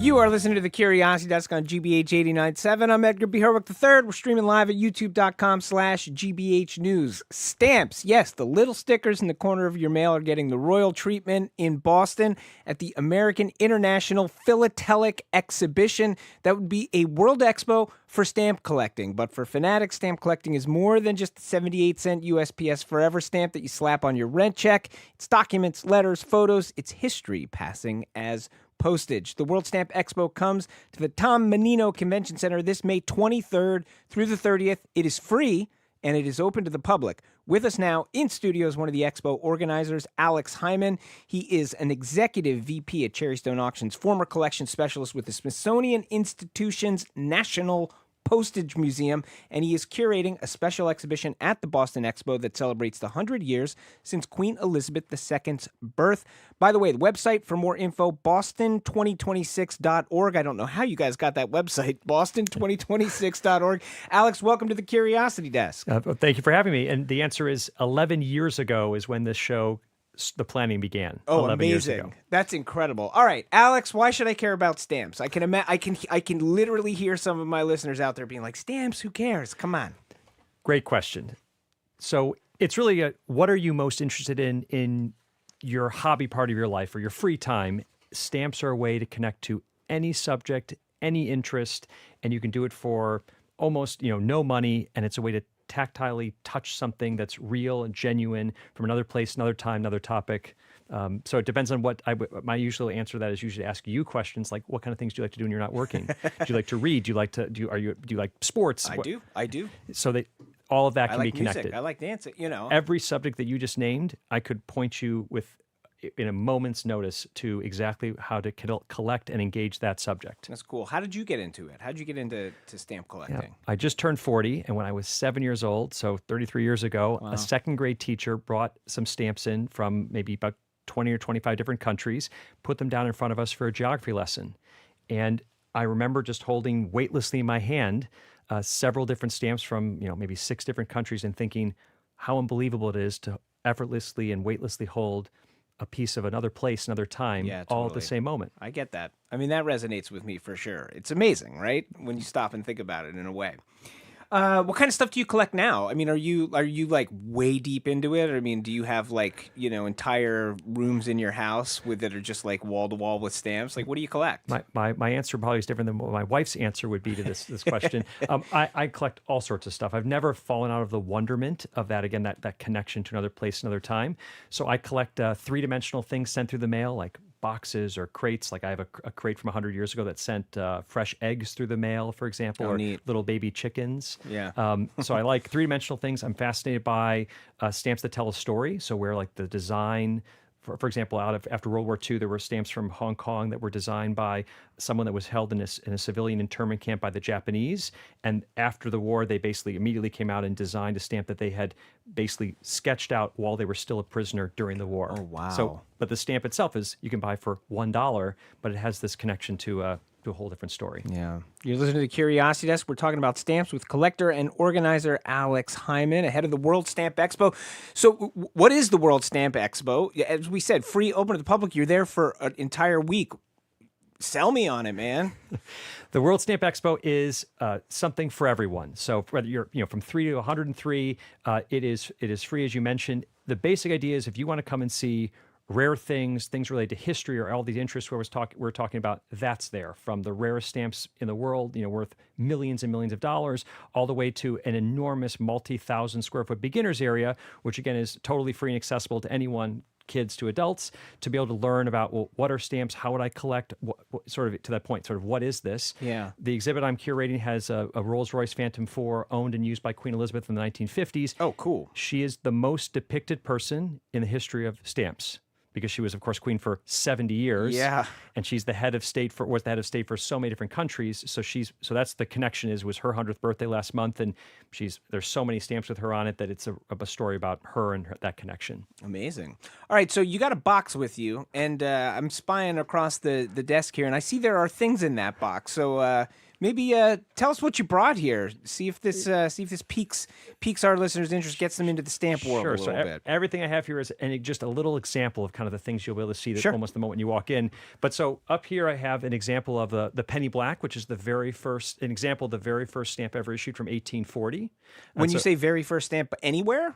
So anywhere. So the very first stamp was issued in 1840 by Great Britain, and it was 1 penny. And the idea was that's how you prove that you had prepaid to be able to send this piece of mail. So that's the first postage stamp. Yes. That's an example of the first postage stamp. Can I hold it? Yeah, of course. Oh, man. All right. So for folks who are listening, I mean, I would say they nailed the design. I mean, it looks like a stamp. Like from the start, you're like, that's kind of how stamps look today. So the reason why Queen Victoria's head is on it is because it was a recognizable image to the public, because they all, based on the coinage and other representations of the Queen, everyone knew what that face looked like. And so it was a way of sort of connecting the whole public, but also there was an anti-counterfeiting element to it as well. Very nice. All right. So interesting. So I assume you maybe have heard of Albert Einstein before? I have heard of Albert Einstein. So when he visited the White House in the 1930s, there was a stamp collector who was on staff who had a pack of stamps with him. And when famous people would walk through the door, he got them to sign the stamp. So this is a stamp signed by Albert Einstein at the White House. So we're looking at it's a sort of a wide stamp. Looks a little old timey, but looks like in black pen, Albert Einstein written right across a 6-cent U.S. postage stamp. Correct. Amazing. So, but again, so Einstein would have put that in his hand, just like you have it now, and signed it. And it's, in particular, the story, which we know through the provenance, is that it was done at the White House after a meeting FDR. Yeah. Wow. Okay, that's pretty cool. All right, you're selling me. Keep going. What else do you got? So next year is the 100th anniversary of Charles Lindbergh's famous... Heard of him, too. Thankfully. So stamps are used not just for sending mail, but they're also for sometimes paying or representing that you've paid taxes, or used in passports or other types of licenses. This is an example. This is Charles Lindbergh's personal diplomatic passport from after World War II, which, of course, he signed and had with him at all times while traveling abroad. And so stamps are part of this story, too, because you needed them in order to access parts of Europe that was Allied controlled after the war. So what you are handing me is... This is actually... Go to the first page. You'll see what you have literally just put in my hands. I took it out of the covering. That is... I was just going to say, for folks who can't see, who aren't watching on our YouTube, this is not in plastic or anything. You've literally just handed me this is Charles Lindbergh's passport. Personal diplomatic passport from after World War II. Issued to him. I'm holding it in my hand. It's unbelievable. So what you are seeing and what you're engaging here is a small, tiny glimpse into basically what the whole show is about. It's about touching real history, real culture, but connected to the things that are exciting to you. That's kind of the idea of the exploration of the show. It's an entry point. Yes. Yeah, which you can just kind of hold in your hand. And, it strikes me, it seems to me that the very diminutive size of a stamp in some ways is the key to the magic here, right? Yes. Because it is so light, it is so transportable, it is so little, and yet, as you point out, it sort of connects to this very big, broad story. Really cool. Yeah. Time for one more? One more real quick. Real quick. Here's a letter that was sent with the envelope sent by Queen Elizabeth right after she became, 3 weeks after she became queen, and the letter is talking about the sadness of the passing of her father. Wow. So again, it's not just stamps, it's also the letters, the envelopes, sort of all the different pieces. We have just been joined by Jared Bowen in the studio. Jared, would you like to hold Charles Lindbergh's passport? I would love to hold it. You know what else I can tell you? Tell us. I will be emceeing the stamp unveiling on Monday. Which one? Which one do you think it is? There's six of them. It's an animal. Which one is that one? I'm so out of... Oh, okay, excellent. It's the buffalo. Prairie buffalo. Tell us more about this, Jared. I'm very delighted to do this. First of all, I'm so excited to be holding this passport. That's extraordinary. A close friend of mine is going to be with you, a member of the Osage Indian tribe, James Wygant, and you'll meet him on stage. Well, I'm such a big fan of the American West. I will be looking forward to meeting your friends. So when I had the opportunity by the U.S. Post Office to MC the unveiling of the new bison stamp. That's amazing, Jared. It's free admission. It's happening at 11 o'clock on Monday. It's very, very exciting. I've never done something like this before, so I share this with you. Yeah, awesome. And again, everyone is welcome to all these different events throughout the whole time. It's all on the website, and the idea is we're hoping to bring people in just sort of to find a path to find the wonderment that you were having here. All right, we've been speaking with Alex Haimann on stamp collecting in the 2026 World Expo, Boston2026.org, free and open to the public. Hope you get a chance to join him. Alex, thanks so much for being with us on the Curiosity Desk. Thank you so much. Well, Jared, I could sit here and just keep talking about stamps, I feel like, but I should ask you what's going on the Culture Show today. Well, Amara Paris Jeffries from Embrace Boston will join us. We're talking about Harry Hamdao, who was a pioneer, a Chinese man who led extraordinary efforts on behalf of other Chinese people, legal efforts. There'll be a big event honoring him this afternoon. We were to have Billy Eichner on the show today. Yeah. However, he got stuck in the air. Oh, no. So instead, we will be bringing you, again, the conversation we had with Jeffrey Kelly, which is extraordinary, the retired FBI agent who led the investigation into the recovery that hasn't quite happened yet of the Gardner Museum paintings, but his insight is extraordinary, and it can help you get many millions of dollars if you find them yourself. And then we'll talk about Edmonia Lewis, an amazing 19th century black and indigenous sculptor in Boston and Rome, visited by presidents, the Pope, and now getting her first ever retrospective at the Peabody Essex Museum. Awesome. Another great show coming your way. That's Jared Bowen of the Culture Show. They're about a minute and a half from now. They'll be kicking things off. As for us, that about does it. For now, the Curiosity Desk is produced by Aidan Connolly, Rachel Armani, Olivia Corcio, Hannah Lawson, Nicole Garcia, Patty Daniels, and Jamie Bologna give us our stamp of approval every day. Our engineer, John the Claw Parker. Special thanks to Andrew Massawa and Cullen Cockerell today. We will be right back here in 23 short hours on GBH 89.7 and streaming. If you can't wait that long, check out the podcast. Until next time, I'm Edgar B. Herwick III. Stay curious out there. What's trending? What's interesting? What's going on around town? We're talking all things arts and culture on The Culture Show, next on GBH 89.7. Funding for our programs comes from you. And Bunker Hill Community College, offering 6-week summer mini-sessions to achieve college and skills goals. Sessions start June 1st and July 13th. Registration is open. bhcc.edu/summer. A new 6-part documentary series explores the early history of Muslims in the United States, piecing together stories spanning over 200 years. American Muslims, A History Revealed, continues tomorrow at 6 on GBH 44. You're listening to 89.7 WGBH HD1 Boston. Online at gbhnews.org.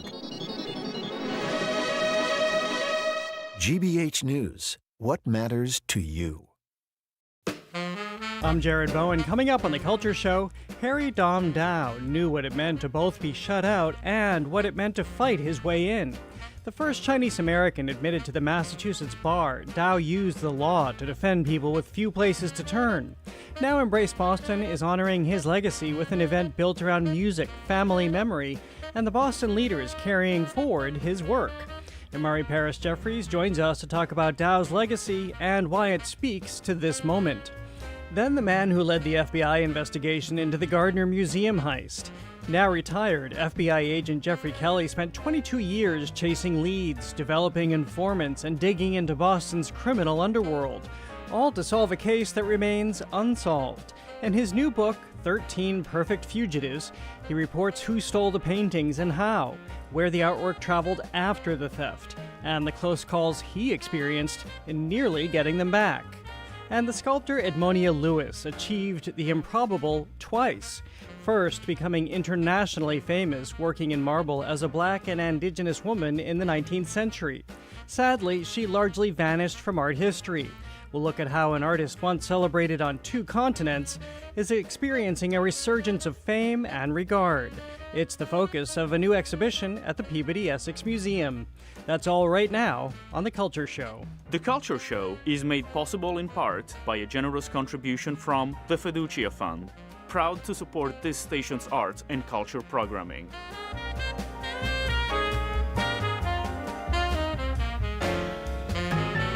I'm Jared Bowen. This is The Culture Show, live on 89.7 and streaming on the GBH News YouTube channel. We begin the show with our recurring feature, AI Actual Intelligence, where we tap into the most interesting thinkers in our region for their original and algorithm-free insights and observations. We're joined now by Amari Paris-Jeffries, President and CEO of Embrace Boston and one of the co-chairs of Everyone 250. He, of course, joins us every month. Welcome back. Great to see you. And you're joining us ahead of this very significant event just a few hours from now. Yeah, and I came in the studio solo. People were saying, "Hey, where's all the other Embrace team members?" And we are launching our inaugural Embrace Honors Harry Hum Dow, which is honoring one of the legends on the 1965 Freedom Rally Plaza. And our intention is to focus on illuminating the story of Harry Hum Dow as one of the significant Asian American leaders who marched with Mel King, who did work alongside of Mel King, who in this moment where we're talking about voting, grew up in the era of the Chinese Exclusion Act and came and was an attorney, graduated from Suffolk Law School, and did amazing work in the South End in Boston, and he's an icon. Can I just pause you there? Because when I started to read about him, and this is why the work you do is so fabulous, so that more people can learn about these amazing figures who still, like we'll be talking about later with Edmonia Lewis at the Peabody Essex Museum, people are only learning about in large measure now. But what was it for him to be able to even go to Suffolk University in, I believe it was the 1920s, right, to get his law degree? Yeah, it was a time, and people, we take for granted that Boston of today, and we complain and we grumble, oh, it's this or that, or it's we need more of that, and it's all real, but it was a different time for an Asian American to be at Suffolk Law School in a time where the community was not as established. For him to be one of the only folks of his background to be there, and then to leave law school and to be an advocate for immigrant rights at a time where this is a man who came from a time where being Chinese and growing up during the time where the Chinese Exclusion Act was in existence. Here's a person who then left law school, then became an advocate for immigration, then became an advocate for communities of color, was a part of Mel King's Rainbow Coalition. People don't know that, helped establish Tent City, worked alongside of Ruth Batson, who was also on the 1965 Plaza, who was responsible for the lead up to the Boston busing, NAACP leader.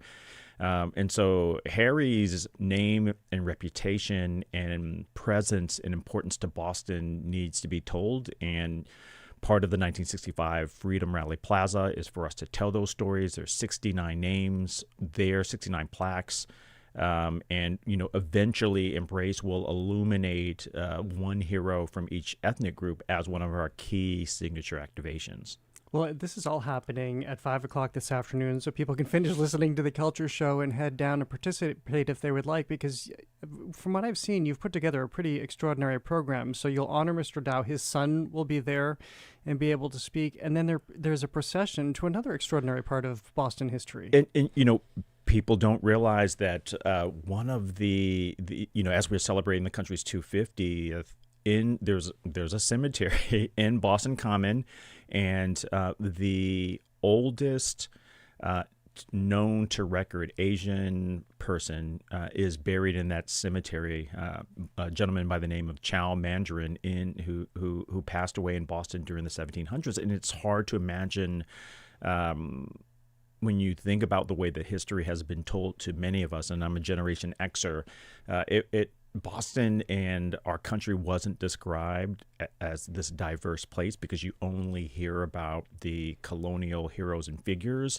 But Chow Mandarin was one of the first known Asian Americans in colonial America and is buried in Boylston Cemetery. And so, for us to tell that story, especially as we think about our country's founding and all of the firsts of people and the patriots who were here, indigenous, Black, Asian, white, all of the heroes, it's important for us to tell complete stories so that people see themselves in the founding of our country and other firsts. Well, and of course, as always, past is prologue. So let's move to what has been developing. You and I have not had a chance to talk about these developments over the last month, really, but the intensity of the redistricting efforts that are underway right now. In South Carolina, for example, just yesterday morning, the House passed a new a measure that would allow the redistricting there basically to completely dilute the Black vote in South Carolina. How do you see this coalescing in this moment? Yeah, people that embrace, and among others, right? All of us are thinking about this, watching this. We as Bostonians created a monument for Martin and Coretta, whose love story began here. And one of the key pieces of legislation attributed to the King legacy is the Voting Rights Act. And so when you think about what it means to memorialize someone in history and their story and their legacy of their work, the Voting Rights Act being one of the key pieces of legislation attributed to the King legacy. And we're in a moment where the Voting Rights Act, weeks ago has been, totally eliminated. And as soon as that happened, we see states gerrymandering districts to disenfranchise districts that are made up primarily of Black voters. In my home state of origin, Tennessee, the major district, Memphis, which was it's a majority African American, Black American city, chopped in thirds so that it just totally disenfranchises that community. And you see the same thing happening in South Carolina, where Representative Congressman Claiborne his seat is in jeopardy because they are totally eliminating the position in which, or the district in which he has represented, the only blue district in that entire state. Well, let's go a little bit deeper on that on the other side of this. I had the chance to speak with Jim Clyburn recently about his new book. I spoke with the South Carolina congressman about The First Eight, which he just wrote. It traces the legacy of the first Black congressmen from South Carolina elected after the Civil War. And here's what he had to say about the parallels to today. Well, South Carolina's 5 congresspeople at the time, which is what we were allotted, 4 of them were African Americans. They were present in the government according to their presence in the population. So in order to keep these people from having their fair representation, you had to keep them from voting, keep them out of office. It wasn't anything for them to be incarcerated on trumped-up charges, using the judicial system to keep them from participating. So much of what we see happening around us today is exactly what happened after the 1876 elections. That was just a couple of months ago that I had that conversation. And here we have a congressman who could find himself out of office. I should mention that the governor of South Carolina has called this dummy mandering because he's one of the people who recognizes that in the future this could work against Republicans. This is how this always happens. These go back and forth. But exactly what he is describing here is what could bring him out of office. And in our work at Embrace, we're in the monument business, right? And so this idea of monuments impacting culture, impacting the way that people think of themselves is important. Like this, I want to read you a couple of things. In several state capitals, South Carolina state capitol, there stands a Confederate monument on the State House grounds. In Texas, there stands a Confederate monument on the State House grounds. In Virginia, Mississippi, and Georgia, Confederate monuments on the State House grounds. These are also the same states where we're talking about gerrymandering. All of these things, Georgia to a different extent. All of these districts are having these conversations about gerrymandering. Monuments function as analog cookies. They work in the background in the same way digital cookies convince you to buy the shoes or whatever the shopping site you were on. Monuments function as analog cookies and continue to talk to people in the background. They tell a story, whether people realize they're doing it or not. And there are 723 Confederate monuments in the South. There are 741 roadways, 201 schools, 51 buildings, 38 parks, and 22 holidays. All of this culture, all of this art is working as analog cookies, and they are continuing to tell a story to people around this zero-sum thinking, around this fear, around the role of the Confederacy and white supremacy to a large extent, right, to hate. And so, thinking about our role in Massachusetts and thinking about our role across the country, we have to focus on policy. We have to ensure that there is policy to protect people, but we also have to understand the impact, this show speaks on it, of culture and art in shaping policy in the background and in the foreground. And we are witnessing the impact of those analog cookies having an effect in the place that they have never been dismantled. Why there's such psychology behind this, of course, as you're suggesting. Why is it that people just make the assumption that because something has been there, because something is made in marble or granite, that it does stand for something that can never be reexamined? Yeah, it's this architectural phenomenon. We architects and designers, know what they're doing. You see a bunch of white marbled buildings. They're probably museums. You see mud brick colored buildings. They're probably public housing. You see yellow colored buildings. They're probably government buildings, right? And so architecture either harms or it heals. Public art either harms or it heals. And so if Amazon knows if you buy this, you're more likely to buy this, right? They understand the algorithm. Back in the day, we didn't have technology, but that algorithm psychology work was at play, and the built environment has a lot to do with how people think. It's not the only thing, right? Policy functions in the background, in the foreground. Who we live by functions in the foreground, how we're socialized, but the built environment and art and culture also do it. Whether we realize it's doing it or not, it does it. And I think, the importance of public media, the importance of the Smithsonian, the importance of art and culture institutions, all of these sense-making organizations are important because what it does, it continues to keep our brain sharp so that we can sense-make what we're seeing and feeling and experiencing. I'm speaking with Amari Parris-Jeffries, President and CEO of Embrace Boston. We're also speaking in just a few hours in advance of Embrace Honors Harry Dow, Carry It Forward, an event taking place on Boston Common at 5 o'clock this afternoon. What you just said is such a perfect segue into what we just saw happen in Montgomery, where a bunch of people had a march there, but by bus going to Montgomery as they did decades ago. And the reason I think it's a perfect segue, you just talked about monuments and architecture. I've been to Montgomery. I assume you've been to Montgomery. Yes.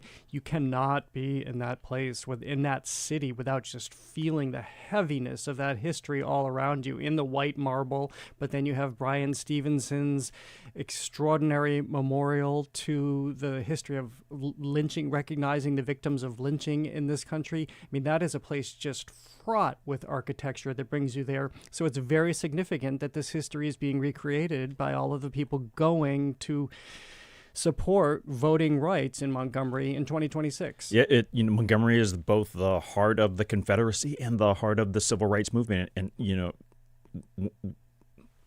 the first time I went to Montgomery, and like you, I stepped out of the plane and I could feel it immediately, and it's intense. It is intense, and the people are so warm and inviting, and I went down there to visit the Legacy Museum and the exhibits with a group of Bostonians, and we got picked up by a van driver, and I think I was the only one arriving at that time. The van driver took me around town, and as we're going to the hotel, and we're driving through the black neighborhood, and there's a highway in the middle splitting the neighborhood in half.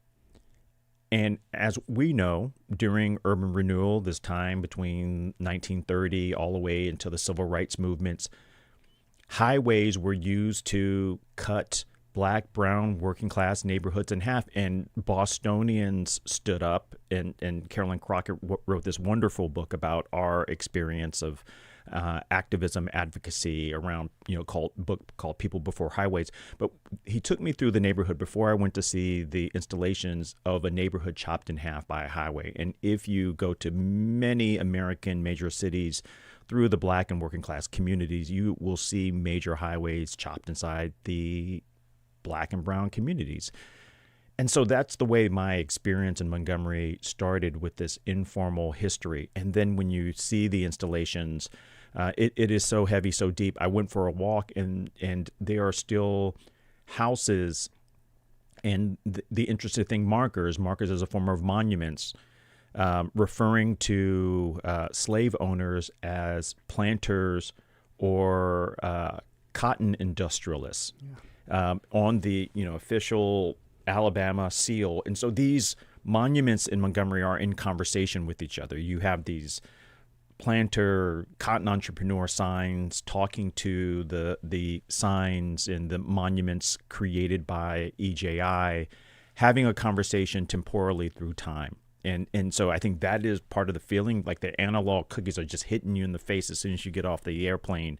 And it's a must visit if people get a chance to go down there. They need to spend at least 3 days. Well, absolutely. I could not agree more. And let's just leave on this note, a more positive one. Speaking of conversations, I was struck by many people who've been going to Montgomery, especially as part of this intended effort recently, earlier this month, that they, because this is still relatively recent history, they had the opportunity to speak with people who participated in these marches or with the benefited from family members who were in these marches. So this conversation is ongoing through present ancestors. Yeah, and we forget that this is not ancient history. And many people know that I come from a mixed race, multicultural background, and so my parents grew up around the Loving era, right? So they weren't allowed to get married until 1968.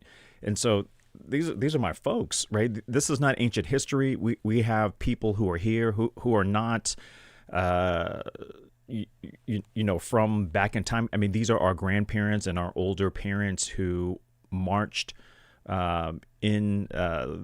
participated in, engaged in, and some of those leaders are enshrined here in Boston. We have so many Bostonians who went down to the South, right? And so part of this campaign is all roads lead to the South.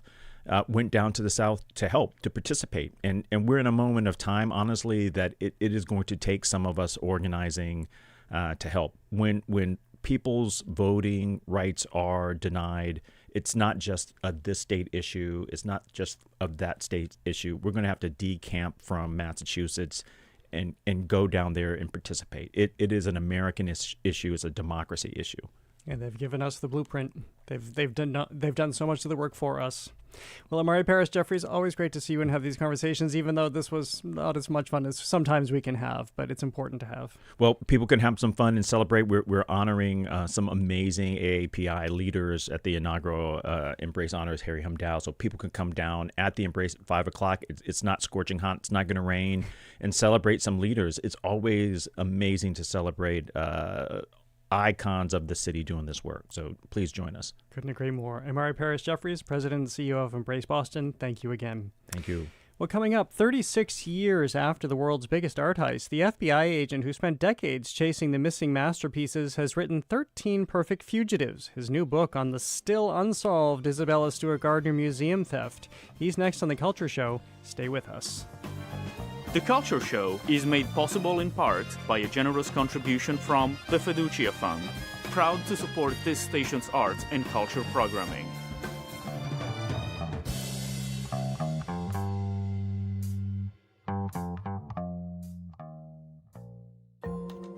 Massachusetts farms are heading into peak season, but farmers say they're running short on the one thing they can't replace: workers. I can teach somebody to put a roof on a house easier than I can teach him how to pick broccoli. So losing very experienced workers is a real problem. Farmers warn labor shortages and immigration crackdowns could mean wasted crops. I'm Liz Neesloss. You can find the rest of that story online at gbhnews.org. Funding for our programs comes from you. And Middlebury College in Middlebury, Vermont, dedicated to educating thoughtful, ethical, and globally informed leaders in the liberal arts, preparing them to address the world's most challenging problems. More at middlebury.edu. And New England Recovery Center, providing inpatient addiction treatment in state-of-the-art facilities located in Westboro, Mass. Learn more at newenglandrecoverycenter.org or by calling 1-877-MY-REHAB. And the Boston Speaker Series, announcing its upcoming season at Symphony Hall for 7 evenings, featuring Pete Buttigieg, former UK Prime Minister Boris Johnson, historian Doris Kearns-Goodwin, and financial journalist Andrew Ross Sorkin. BostonSpeakers.org.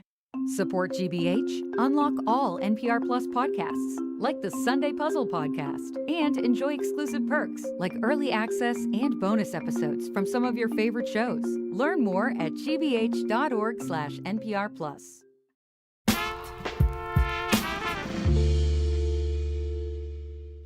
I'm Jared Bowen. This is The Culture Show on 89.7 and streaming on the GBH News YouTube channel. On March 18th, 1990, in the dark of night, 2 men posing as Boston police officers talked their way into the Isabella Stewart Gardner Museum. 81 minutes later, they walked out with 13 works of art, including masterpieces by Rembrandt, Vermeer, and Degas, in what remains the world's largest art heist. The empty frames still hang on the museum's walls.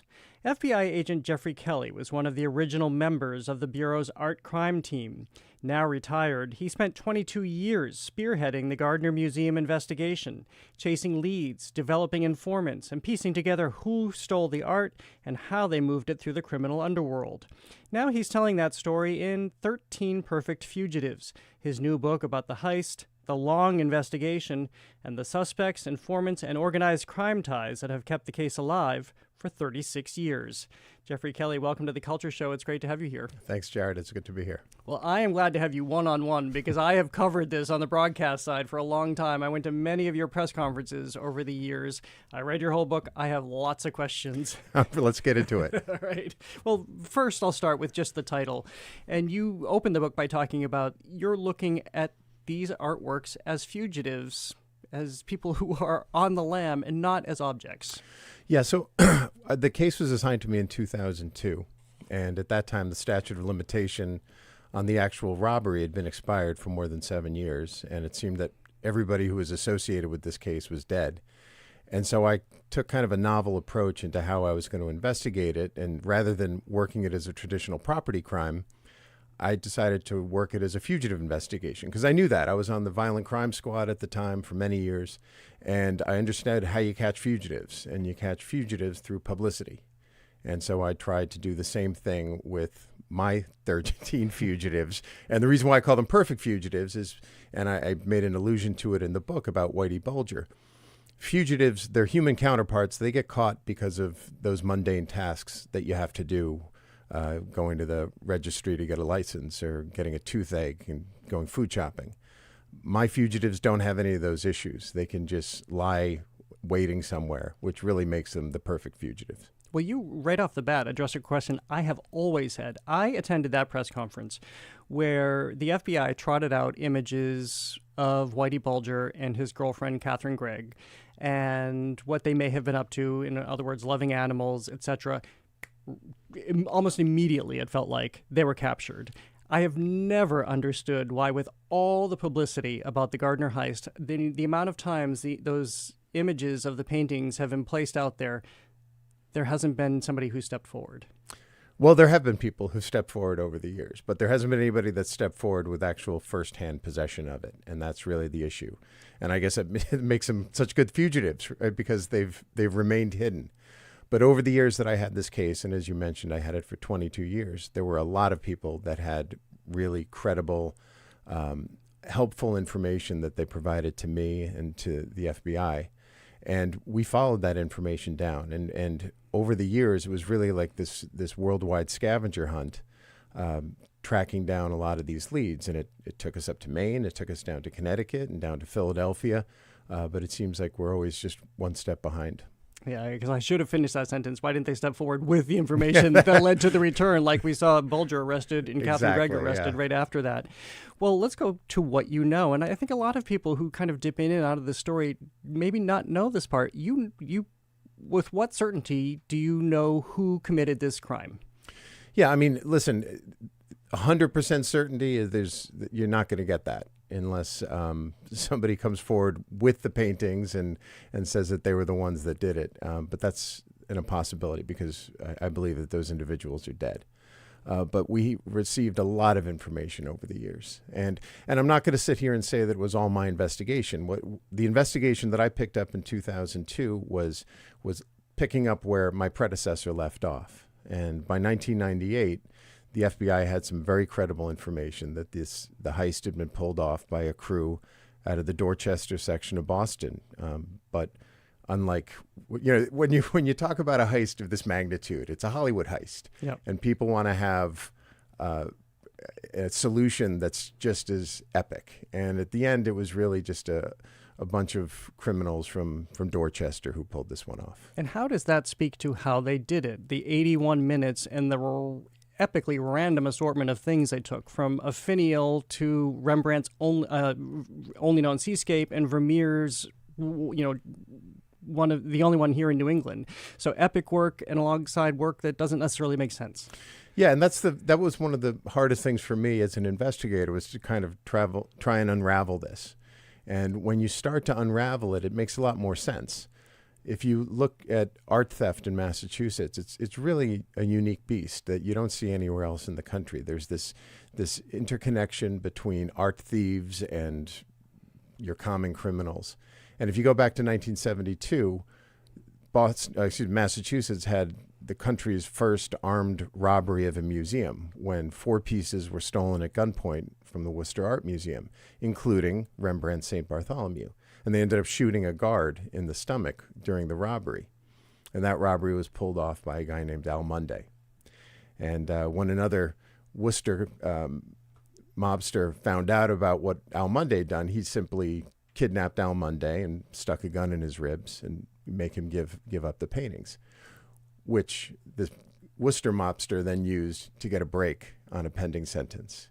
And then we saw it 3 years later with Miles Connor getting out of a jam by stealing a Rembrandt from the Museum of Fine Arts. So when you look at what was taken in the Gardner Museum robbery, we know from the motion sensors they made a beeline for the Dutch room. That's the room full of Rembrandts, right? And they took Rembrandt's only known seascape. They took a Lady and Gentleman Black by Rembrandt. They went to a great deal of trouble to take a very small etching by Rembrandt. And then there was a 4th piece, Govard Flink's Landscape with an Obelisk, that up until a few years before the heist had been misattributed to Rembrandt. So when you start looking at all this together, it really speaks to a robbery that was going to center around Rembrandt's. Because they were going to use those pieces to get people out of jail as needed. Exactly. Richard Abath. Did I say his last name right? I say Abath. But... Abath. So he's the security guard. If people remember this image, we're streaming, we'll put up the image. He was one of the 2 who were bound, and he's got the really curly hair, and he has been a center of this investigation practically from day one. Because again, there were 2 people who showed up at the Gardner Museum in the wee hours of the morning, posing as police officers. They were allowed into the museum, which, as you point out, was very much against protocol, and these were guards that knew the protocol. I've always wondered about him. After reading your book, it seems like you're pretty certain that he was definitely in on it in some capacity. Yes, he was, and I don't want to conflate it that he was part of their crew or anything like that. But I'm confident that when our subjects showed up that night to ring the buzzer, they knew that Rick was going to be at the other end of that intercom and was going to buzz them in. And what was his incentive to do that? Well, he got a pound of marijuana dropped off on his doorstep shortly after the heist, which I don't know if that was going to be his reward. But he'd just given his notice a few days earlier, so he only had a couple of weeks left at the museum. And I mentioned a minute ago about the motion sensors that were throughout the museum. They were in the galleries and the hallways, and they spelled out for us exactly where our subjects went during the night of the robbery. And once they entered the museum proper, they went first to the Dutch room, and they took a little detour to the short gallery, which is where they took the Degas sketches and the top of the Napoleonic flagpole called a finial. But we know from those motion sensor printouts that they never went into the first floor Blue Room gallery. They never went into it. And yet one of the pieces, Chez Tortoni, was taken from that gallery. And the only one who went in that gallery that night was Rick Abbott, who 31 minutes before the robbery left his post at the watch desk and made this inexplicable trip to the gallery. And yet I'm obliged to point out, and this is going to be the case for something else another individual will talk about in a moment, that right up until his death, he insisted he didn't do it. Right until his death. Yeah. How do you reconcile that? That's a great question. I mean, I spoke to Rick many times over the years, entreating him for his assistance. And he was always a very, very friendly guy. You know, we had very affable, cordial conversations, but he was not going to give it up. He was not going to tell us. As much as he would say, yeah, I know this looks really bad. I know it looks suspicious, but I wasn't involved. And, you know, there's almost kind of an existential question about Rick's involvement when you're looking at this heist. These subjects knew what they were doing. I don't want to say that they were master thieves or anything like that, but they knew what they were doing. They were in that museum for 81 minutes. They had a comfort level that's unprecedented. As we just saw with this museum robbery that happened in Italy a few days ago, they were in there for 3 minutes. That's more like it. 81 minutes, they knew where the surveillance cameras were kept. They knew that there were no proximity sensors that would alert outside the museum. They knew everything about that museum. So wouldn't it stand to reason that they would have also researched what will happen if 2 police officers show up at the museum unannounced one night? And if they'd done their homework, there was a clear-cut policy, which was to get their names and badge numbers and call Boston police. So they were, if the robbery went down and the guard followed protocol, they would have been arrested. But they went through with it anyway. I'm speaking with Jeffrey Kelly about his new book, 13 Perfect Fugitives, the true story of the mob, murder, and the world's largest art heist. So you've told us, people can read the book to get the exact names and pictures of people you believe to be involved. I think people don't all, so you've told us who was involved. I don't think people also realize that you know where they went, including this house in Maine. Yeah. Yeah, so by 2009, I'd had the case for about 7 years, and I'd done a lot of investigation and investigation following on from my predecessors. And we had a lot of really good information that was pointing to this crew from Dorchester. But everybody was dead. And so we're kind of at a dead end with that. And then Can I just pause for a second? Of course. And dead intentionally because of the case, it seems. Yeah, that's a good way to say it. Yeah, phrase it. It was dead, not from natural causes. Three of the members of the crew were violently murdered in the year following the heist, and a fourth one died under some very suspicious circumstances. And, I've always drawn parallels to this case with the Lufthansa heist from, I think it was 1975, when the Lucchese crime family robbed like $6 million from JFK Airport. And anybody who's seen Goodfellas is familiar with that. They killed 9 members of the crew because the FBI was too close to them. And I think something similar like that happened here in the Gardner case, that they had to tie up some loose ends.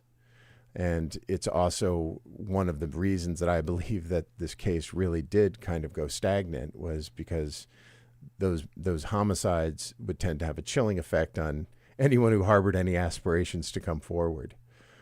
So getting back to 2009, we had all this great information, but really didn't have an avenue we could pursue. And then I got a phone call from a woman up in Maine who told me in this very matter-of-fact tone, it was basically like a take it or leave it. She said, my uncle had 3 or 4 of the stolen pieces hidden in their house up in Maine. And when I asked her who her uncle was, she told me it was Bobby Guarente, who was a member of that Dorchester crew. And that sent us up to Maine, and sure enough, we found the hide in the house, just as she described it. And then we went on to speak with Guarente's widow, who confirmed that her husband did, in fact, have these paintings. She saw them with her own eyes, and she was present when he handed them off to this mobster in Connecticut. How does that affect you when you get there and you realize you are piecing this story together? You're in the room where they were hidden away. Yeah, it was, I mean, for somebody who'd been, at the time I'd had the case, like I said, 7 years, and it was really very exciting to see where I believe these paintings have been stored. They were stored in this hide over the stairway leading up to the second floor, and it's this old farmhouse, and anybody in Boston who's lives in one of these old houses with the old horsehair plaster and the lath. But here over the staircase, it was basically a large easel that had been made out of sheetrock to store large objects. Really, really fascinating, very exciting. And when we went down to Connecticut to interview our Connecticut mobster, I was so confident we were going to be coming back either with the paintings or with a really good lead. Well, you're skipping ahead on me because I want to ask one more question. Before we go down to Connecticut, staying in Maine for a moment, not all the works were there, though. No. And that's the thing. Listen, the book gives you everything that I know about the case and everything that I'm allowed to talk about the case. But there are some missing holes in this investigation, and I wish I could fill them in for you. There were 13 items that were taken, and over the years, I've spoken to people who've seen the finial, the storm, the Vermeer, but I've never spoken to anybody, whether it's credible or not, I've never spoken to anybody who said that they've seen The Lady and Gentleman in Black, which is one of the large Rembrandts, or Landscape with an Obelisk, the Govard Flink piece. It's very surprising to me that none of these pieces have surfaced, and I think it's quite possible that they went into hiding by somebody or some people who were killed in 1991. And maybe still are tucked away in a wall or a floor or something. Exactly, and that's really what happens with art theft. Stolen artwork is typically recovered either right after it occurs or it's going to be generational. And somebody's going to pass away, and a family's going to be going through the attic, they're going to be going through a safe deposit box, and they're going to come upon these works that had no business being in their dad's possession. But that is not what happened in Connecticut. So we'll go to Connecticut now. And am I saying this name correctly? Robert Gentile. That's exactly right, yeah. So here you have, I'll let you tell the story, but you have a man who was deeply involved and theoretically could control the return of some of the works. Yeah. I mean, of all the people in the world, I think it was unfortunate that we found somebody who was just so unwilling to assist law enforcement. As I mentioned, the first meeting that we had with Bobby Gentile was with his attorney. And we had an immunity letter from Brian Kelly, who was the federal prosecutor at the time, and Anthony Amore, from the Director of Security at the Gardner Museum, had the authority to give the reward. And he declined. He said he didn't know anything. $10 million, maybe $5 million at the time. It was $5 million at the time. But, I mean, he said he'd never even heard of the Gardner. He'd never heard of it.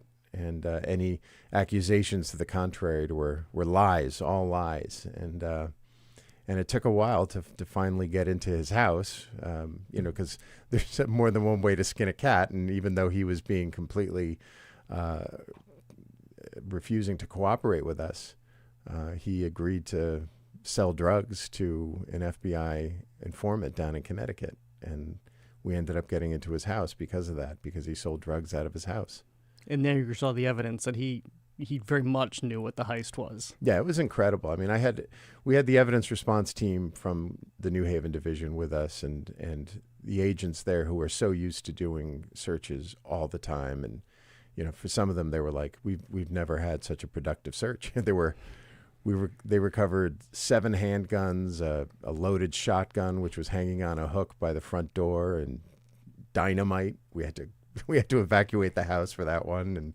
And but as it relates to the Gardner Museum heist, it's really pretty fascinating. We recovered all this police gear, duty belts, FBI and police hats, badges, body armor, all these things which are pretty interesting, in the context of the Gardner Museum heist. And then really the most important piece of evidence that we found was tucked in a drawer down in the basement, and it was the March 19th, 1990 edition of the Boston Herald with the headlines about the heist. This is the guy who's never heard of the Gardner Museum heist. And then bizarre, inside the newspaper was a handwritten list of the stolen items with their black market values. So here is the most frustrating thing. You have him, and I remember the coverage unfolding at the time and thinking, it's coming back now because this is the guy. And then, of course, you take us into your interrogations with him, getting him into jail not once but twice. You talk about in the book, even his own attorney, he's now dead, even his own attorney thinks he did it. And yet, despite immunity, despite getting out of jail, despite $5 million, this guy won't sing. Yeah. It was really frustrating.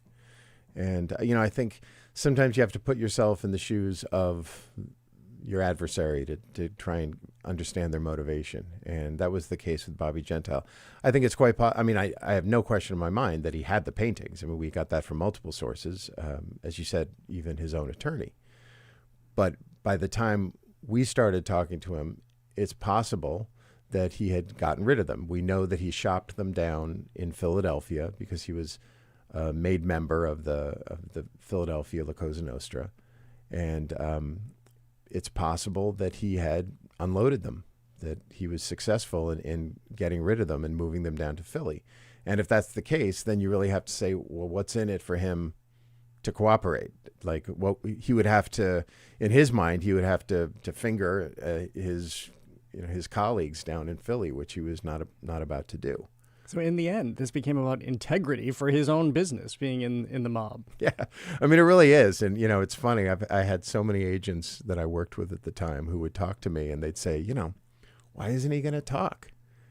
And I would say to them, well, if somebody offered you $10 million to betray the FBI, would you do it? And they say, of course not. And I say, well, why not? And he's like, well, I took an oath not to. And I'm like, exactly. So did he. Well, Jeff Kelly, the book is amazing. I devoured it. There's so many facts in there. We didn't even touch on all of them. Congratulations on the book. I think for a while I lost faith. I thought they're gone. They're not coming back. You turned that around. So I look forward to being at the Gardner press conference where I will have a front row seat. I'll be sitting right next to you. And I look forward to you sitting next to me. I'll see you there.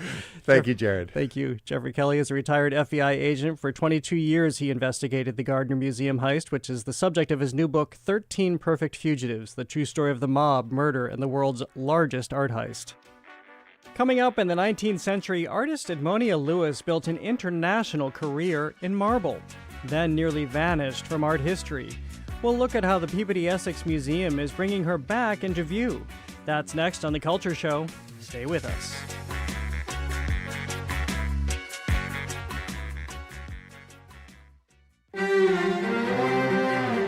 For the Israeli public, what's happening in Gaza has taken a backseat to more active wars with Iran and Hezbollah. But the threat posed by Hamas still looms in many people's minds. And the question now seems to be, for Israelis, can anything be done to compel Hamas to let go of their weapons? That's next time on The World. This afternoon at 3, here on GBH News 89.7.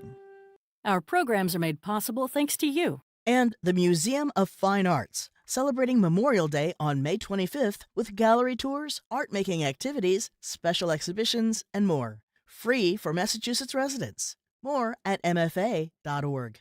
And Classic Harbor Line, offering a range of cruises for families, corporate gatherings, and sightseeing day sails throughout the summer in Boston. More at classicharborline.com.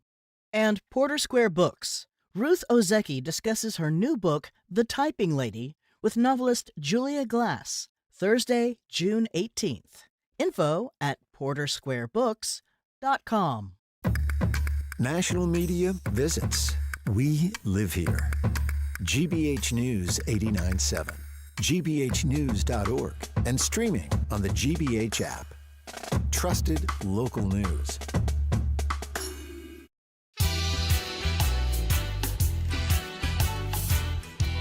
I'm Jared Bowen. This is The Culture Show, live on 89.7 and streaming on the GBH News YouTube channel. Edmonia Lewis was a black and an indigenous American sculptor who built an international career in the 19th century, first in Boston, then in Rome, carving marble at a time when few women and almost no artists of color had access to that world.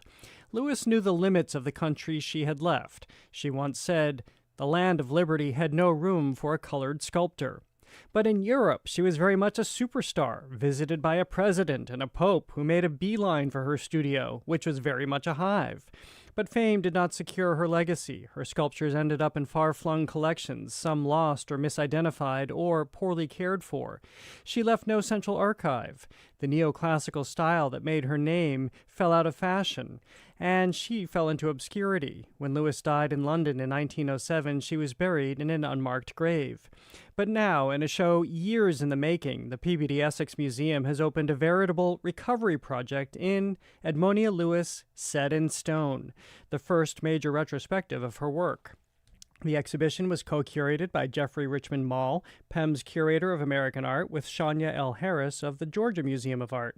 Jeffrey Richmond Mall, welcome to The Culture Show. It's great to have you here. Thanks for having me. Thanks for that introduction. Well, the last time I was with you, I was walking around this show with you, which is just so extraordinary. It's always so great to find a new artist who is not a contemporary artist, but someone who made a splash the world over. You had this wonderful phrase when we toured. You described her as her spectacular and improbable fame.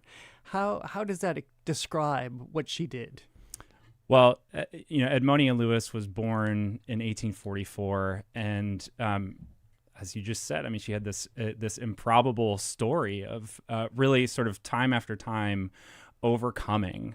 I mean, this is how I continue to describe Lewis's story, is the story of overcoming the prejudices of the 19th century as a woman, as a Native American and African American woman. I mean, she transcended, and her career is truly a testament to that.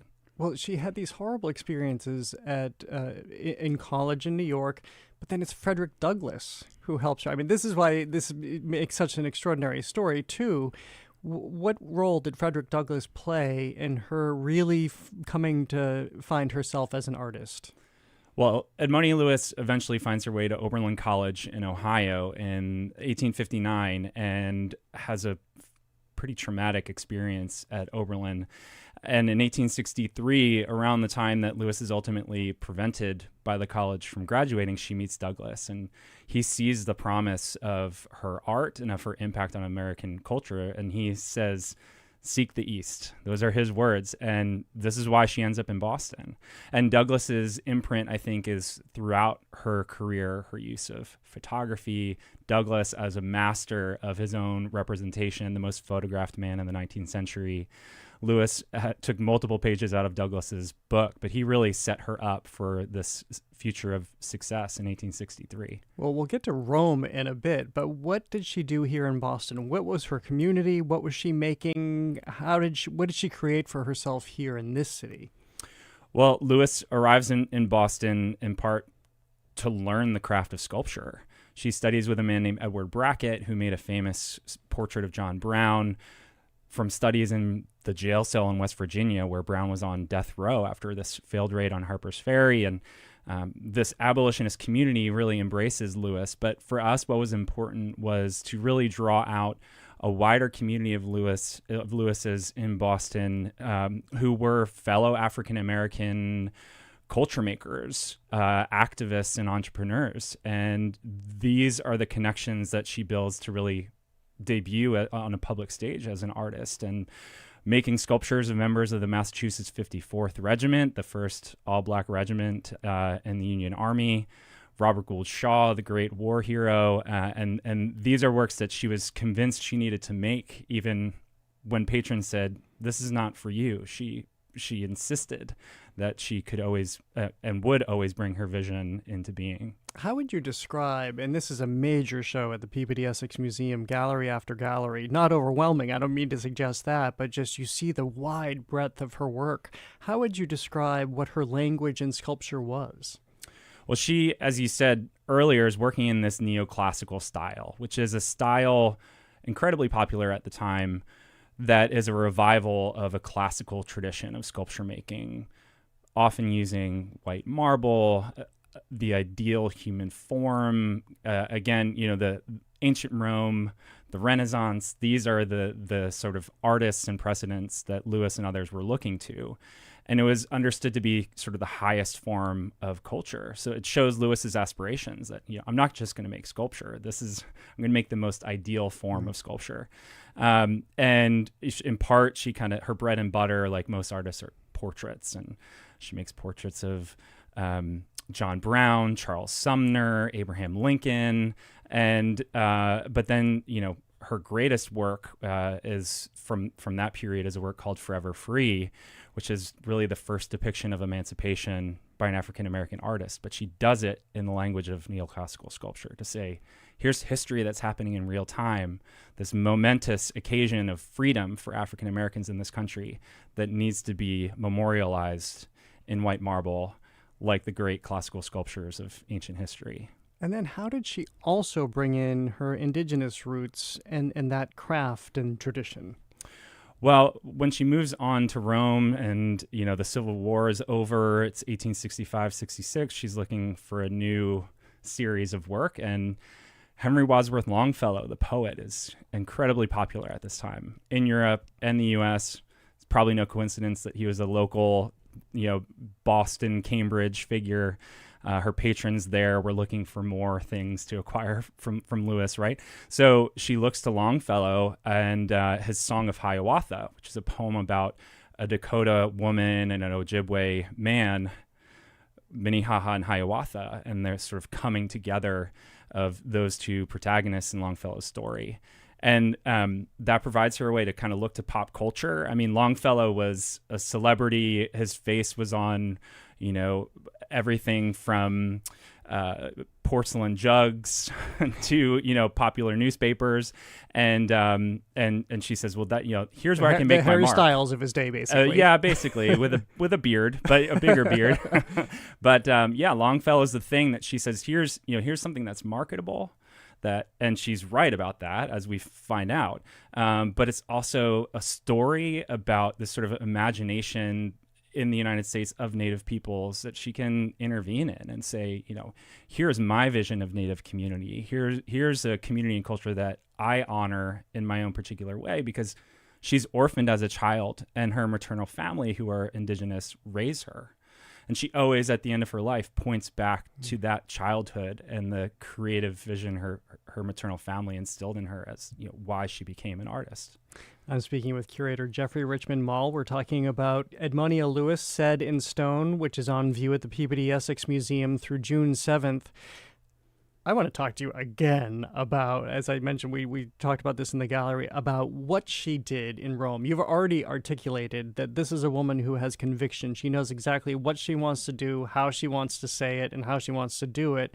And she recognizes that Rome is the place to do it. And as I said, she was visited by all of these luminaries, including the Pope. What did she create for herself there? Well, she went to Rome in part because Boston was so prominent in Rome at that time. There was this whole community of artists and intellectuals there from Boston who welcomed her with open arms. But Rome was also the place, as a sculptor working in marble in this classical tradition, where that's where the materials were, that's where the artisans were that she could eventually hire to help her make more and more of her work. And her studio became this sort of epicenter for global travelers. She had a table in her studio where people would leave calling cards when they passed through, and someone said, well, you mentioned the Pope, and President Ulysses Grant comes through, and look at all these members of the European nobility.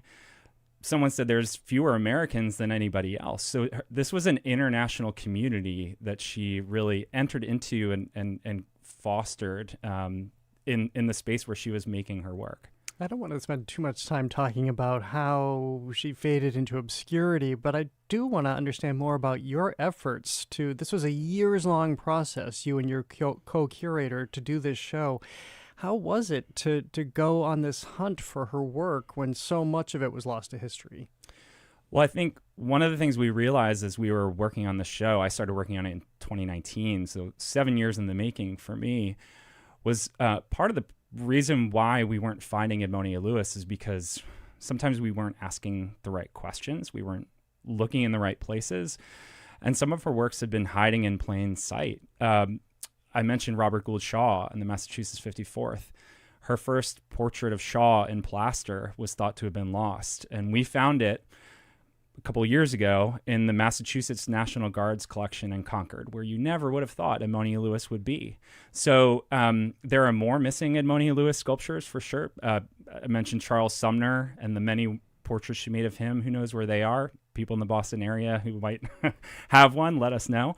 But it's really about making a sort of engaging a community effort that generations in the making in certain ways to kind of rally around Lewis's story and weave together these threads that have seemed to be sort of left untied, undone for so long. As I've mentioned, the show ends on June 7th, so sadly I'm only getting to talk to you toward the end of its run, but as you've seen her story back in the world and her art back in the world, how do you encapsulate what the response has been? I mean, it's been so gratifying to see people in the galleries seeing Lewis's work. The show has 30 sculptures by Lewis, the most gathered together ever. And to really understand the full narrative of her lifetime and this vision for reform and resilience and transcendence that threads through her whole career, to see other people embracing that. We end the show with this question. As you move through, you sort of realize, why have I not known Edmonia Lewis all this time? And we asked a question of all of our visitors at the end, which is, basically getting at this problem of who gets to be remembered when we tell these histories of our country and of the history of American art. Whose memory do you carry? If I've been carrying Edmonia Lewis with me for years, others have been doing it for decades, and we all need to work together to remember so many other people. Well, it is an extraordinary show. This is the perfect weekend to do it. We know it's not going to be the best weather-wise. It's a good time to be in a museum. Go see the Edmonia Lewis show. Congratulations on all you've done. Thank you. Thanks so much. Edmonia Lewis, Set in Stone, is on view at the Peabody Essex Museum through June 7th. To learn more, go to the PEM website, where you'll also find information about the show's next stops in North Carolina and Georgia. Jeffrey Richmond Mall is the Peabody Essex Museum's curator of American art. He co-curated the exhibition with Shania L. Harris of the Georgia Museum of Art. I'm Jared Bowen. Have a great day. The Culture Show is made possible in part by a generous contribution from the Fiducia Fund, proud to support this station's arts and culture programming. GBH's All Things Considered is coming up this afternoon at 4, with Marketplace at 6:30. But first, get a global view of the news with The World, up next, here on GBH 89.7. Support for our programs comes from you. And Compass on the Bay, an assisted living community in South Boston for those with Alzheimer's and related dementias, with research-based therapeutic programming for those with memory loss. More at compassonthebay.com. The next POV focuses on the young architect behind the Vietnam Veterans Memorial, whose now iconic design was initially met with widespread controversy. Watch Maya Lin, A Strong, Clear Vision, tonight at 9 on GBH2. Climate change makes heat waves more intense. So to confront this, some communities in the U.S. are planting dense mini forests. The plants talk to each other. Like they tell each other that I need more water, can you send me some? And they work together. I'm Scott Detrow. We'll have that story as part of our Climate Solutions Week on All Things Considered from NPR News. Today at 4, here on GBH News 89.7.